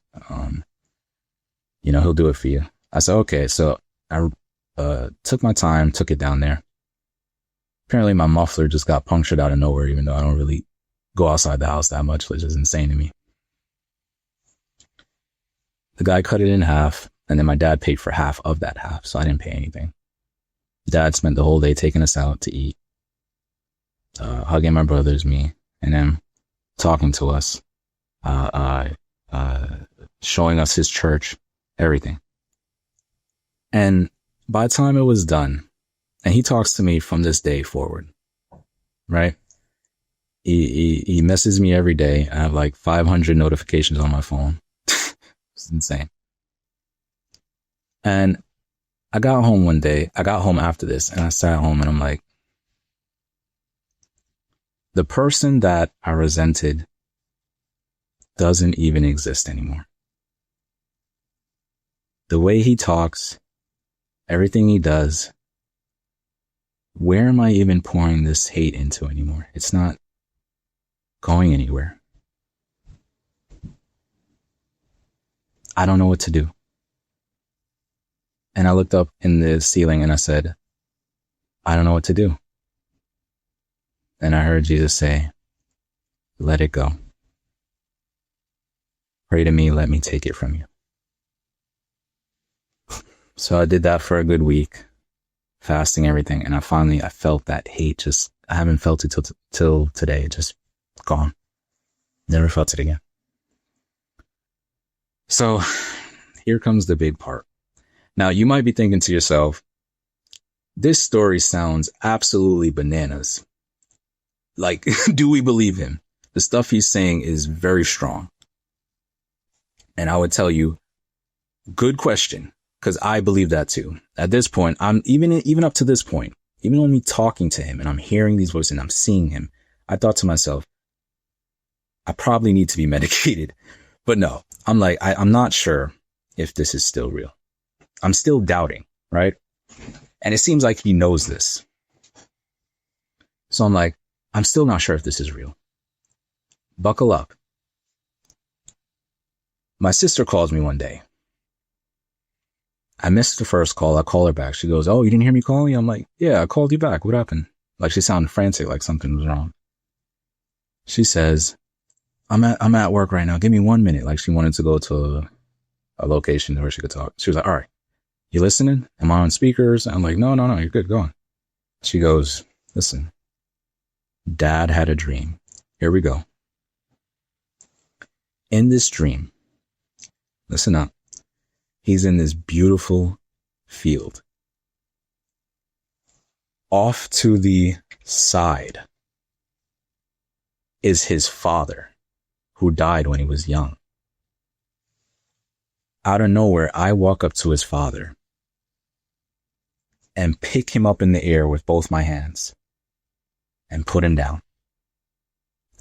Then I go behind him, and he said he knew in his head for some reason, grandfather, which would be my great-grandfather.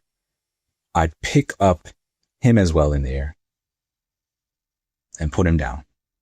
And there's a line of men going all the way into the field till he can't even see it where it ends. And he's just watching me one by one, pick him up, put him down, pick him up, put him down. And I'm just keep going and going and going. Then he hears talking on the other side. And he turns over here. And he said it's like it zoomed forward to where he could hear them. He didn't hear anything else, but he heard, "Isn't that too much for him?" It was a man and a woman. Isn't that too much for him? When he looked at the woman, he said something hit him. And then after a few seconds, he said my mom's name. It was her. She was young, slim. She had on a robe, and she was talking to someone next to her.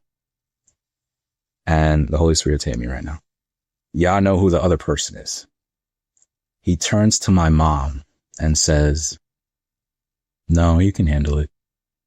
And the dream ends. My dad wakes up freaking out because he's never had a dream like this.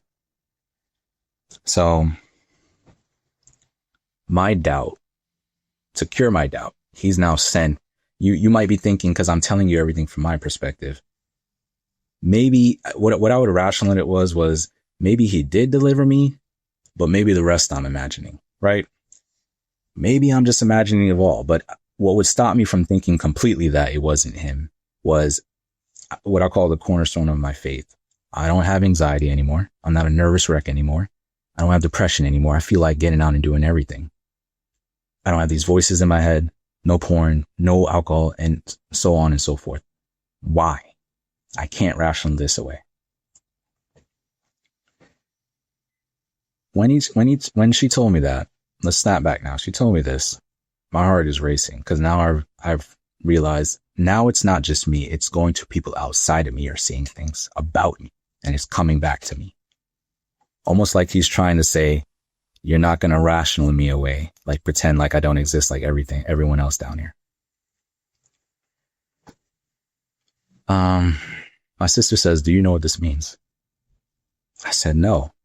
I could have probably figured it out if I thought of it, but I was so shook by what she told me. I couldn't even think straight. So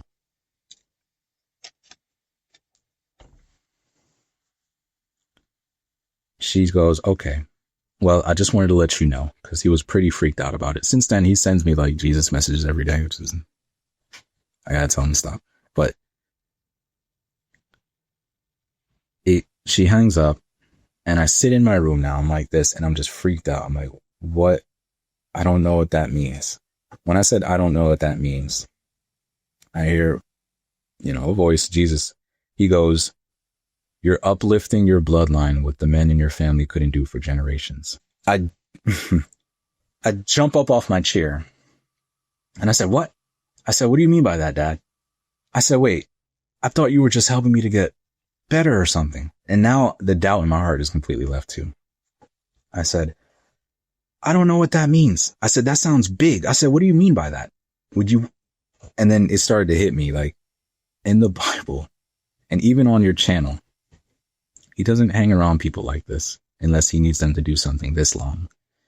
Usually he'll do something, guide them on the path and move on and let their free will take place, with me, he's kind of just sticking around. He doesn't do nothing for no reason. Something's happening here. From this point of the story, I was thinking about it. I said, what do you mean by that? This sounds like a lot. And I sat down and I started to think about it. I was like, he doesn't do nothing for it. He doesn't do things for nothing. I said, do you want me to tell people this? He says, yes. And I said, oh, here comes, old Sam.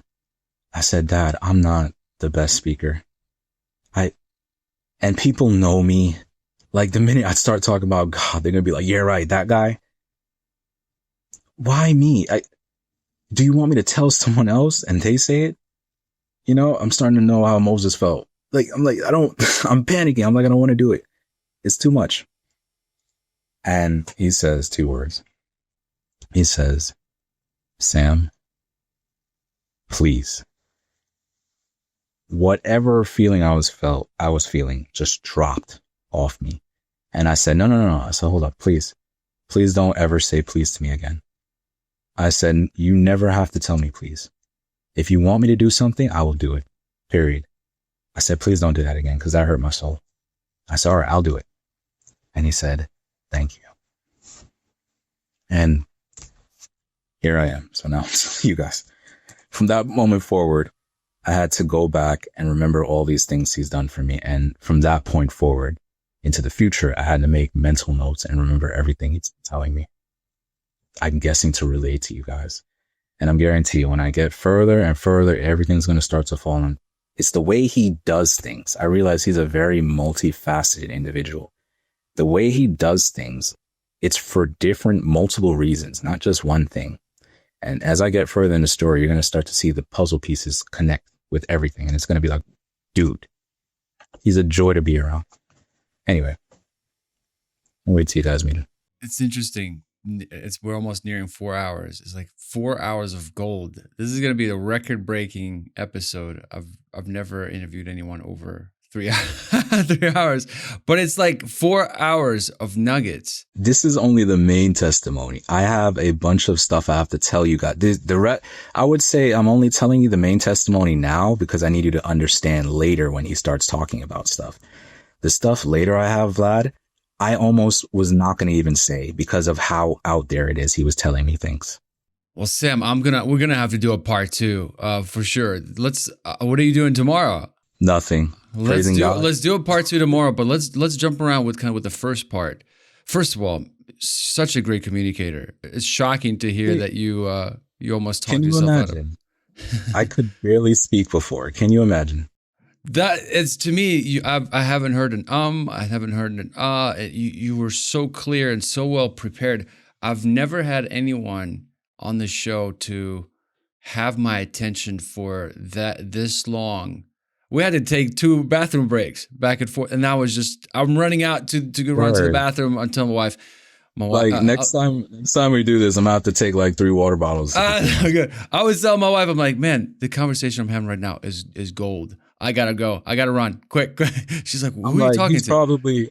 I'm like, Vlad's probably like, all right, this guy's like rolling on. I'm trying to like speed it up a little so I don't take too much of your time. No. And that's why I think let's have I want more of this, because everything you described what people are going through, and you're verbalizing in such a way. I feel like it's probably did this. Yeah. And even people are taking, I'm telling you, you're describing a lot of people's lives right now. They're just, not everybody's bold to share it. Your obedience, your boldness, you stepping out, saying these things. I know it's not an accident. It's interesting, Sam. I didn't tell you this part until now. I had a 1 p.m. appointment. I was going to interview somebody else at 1 p.m. And this morning, was it late last night, I think? I just had this, I read through the testimony. I was like, cancel it. You got to cancel it. I was like, I don't understand why I'm canceled, but I'm canceling it. And which opened up this 1 o'clock for you to have a nearing 4 hour conversation. Nothing's a coincidence, dude. And I wrote down that right here, Evangelist Sam. That's what I wrote. Defenseless? That's a lot of high praise you're giving me there. No, dude. but it's not. It's what the whole time I was listening to you. You know, the show is God's Voice Today, God's Voice Daily, because through these testimonies, you almost hear God's voice speaking through you. And right. The whole time, the moment you start speaking, I was like, I almost felt something in my spirit said, "Now buckle up. Like you got to be, you got to listen. You really got to listen." And there's this peace was radiating from you, man. I saw Jesus in you, man. It was, and I'm sure people watching, listening right now, in the comments below, man. I'm telling people are sensing the same kind of thing.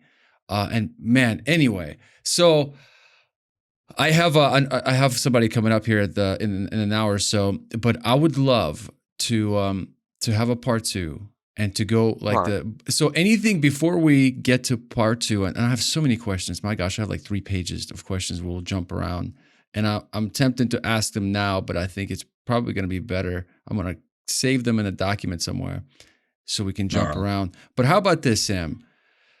Take some time, close the loops. Anything else you want to say before we have a part 2? Any loops? Everything's pretty self-contained.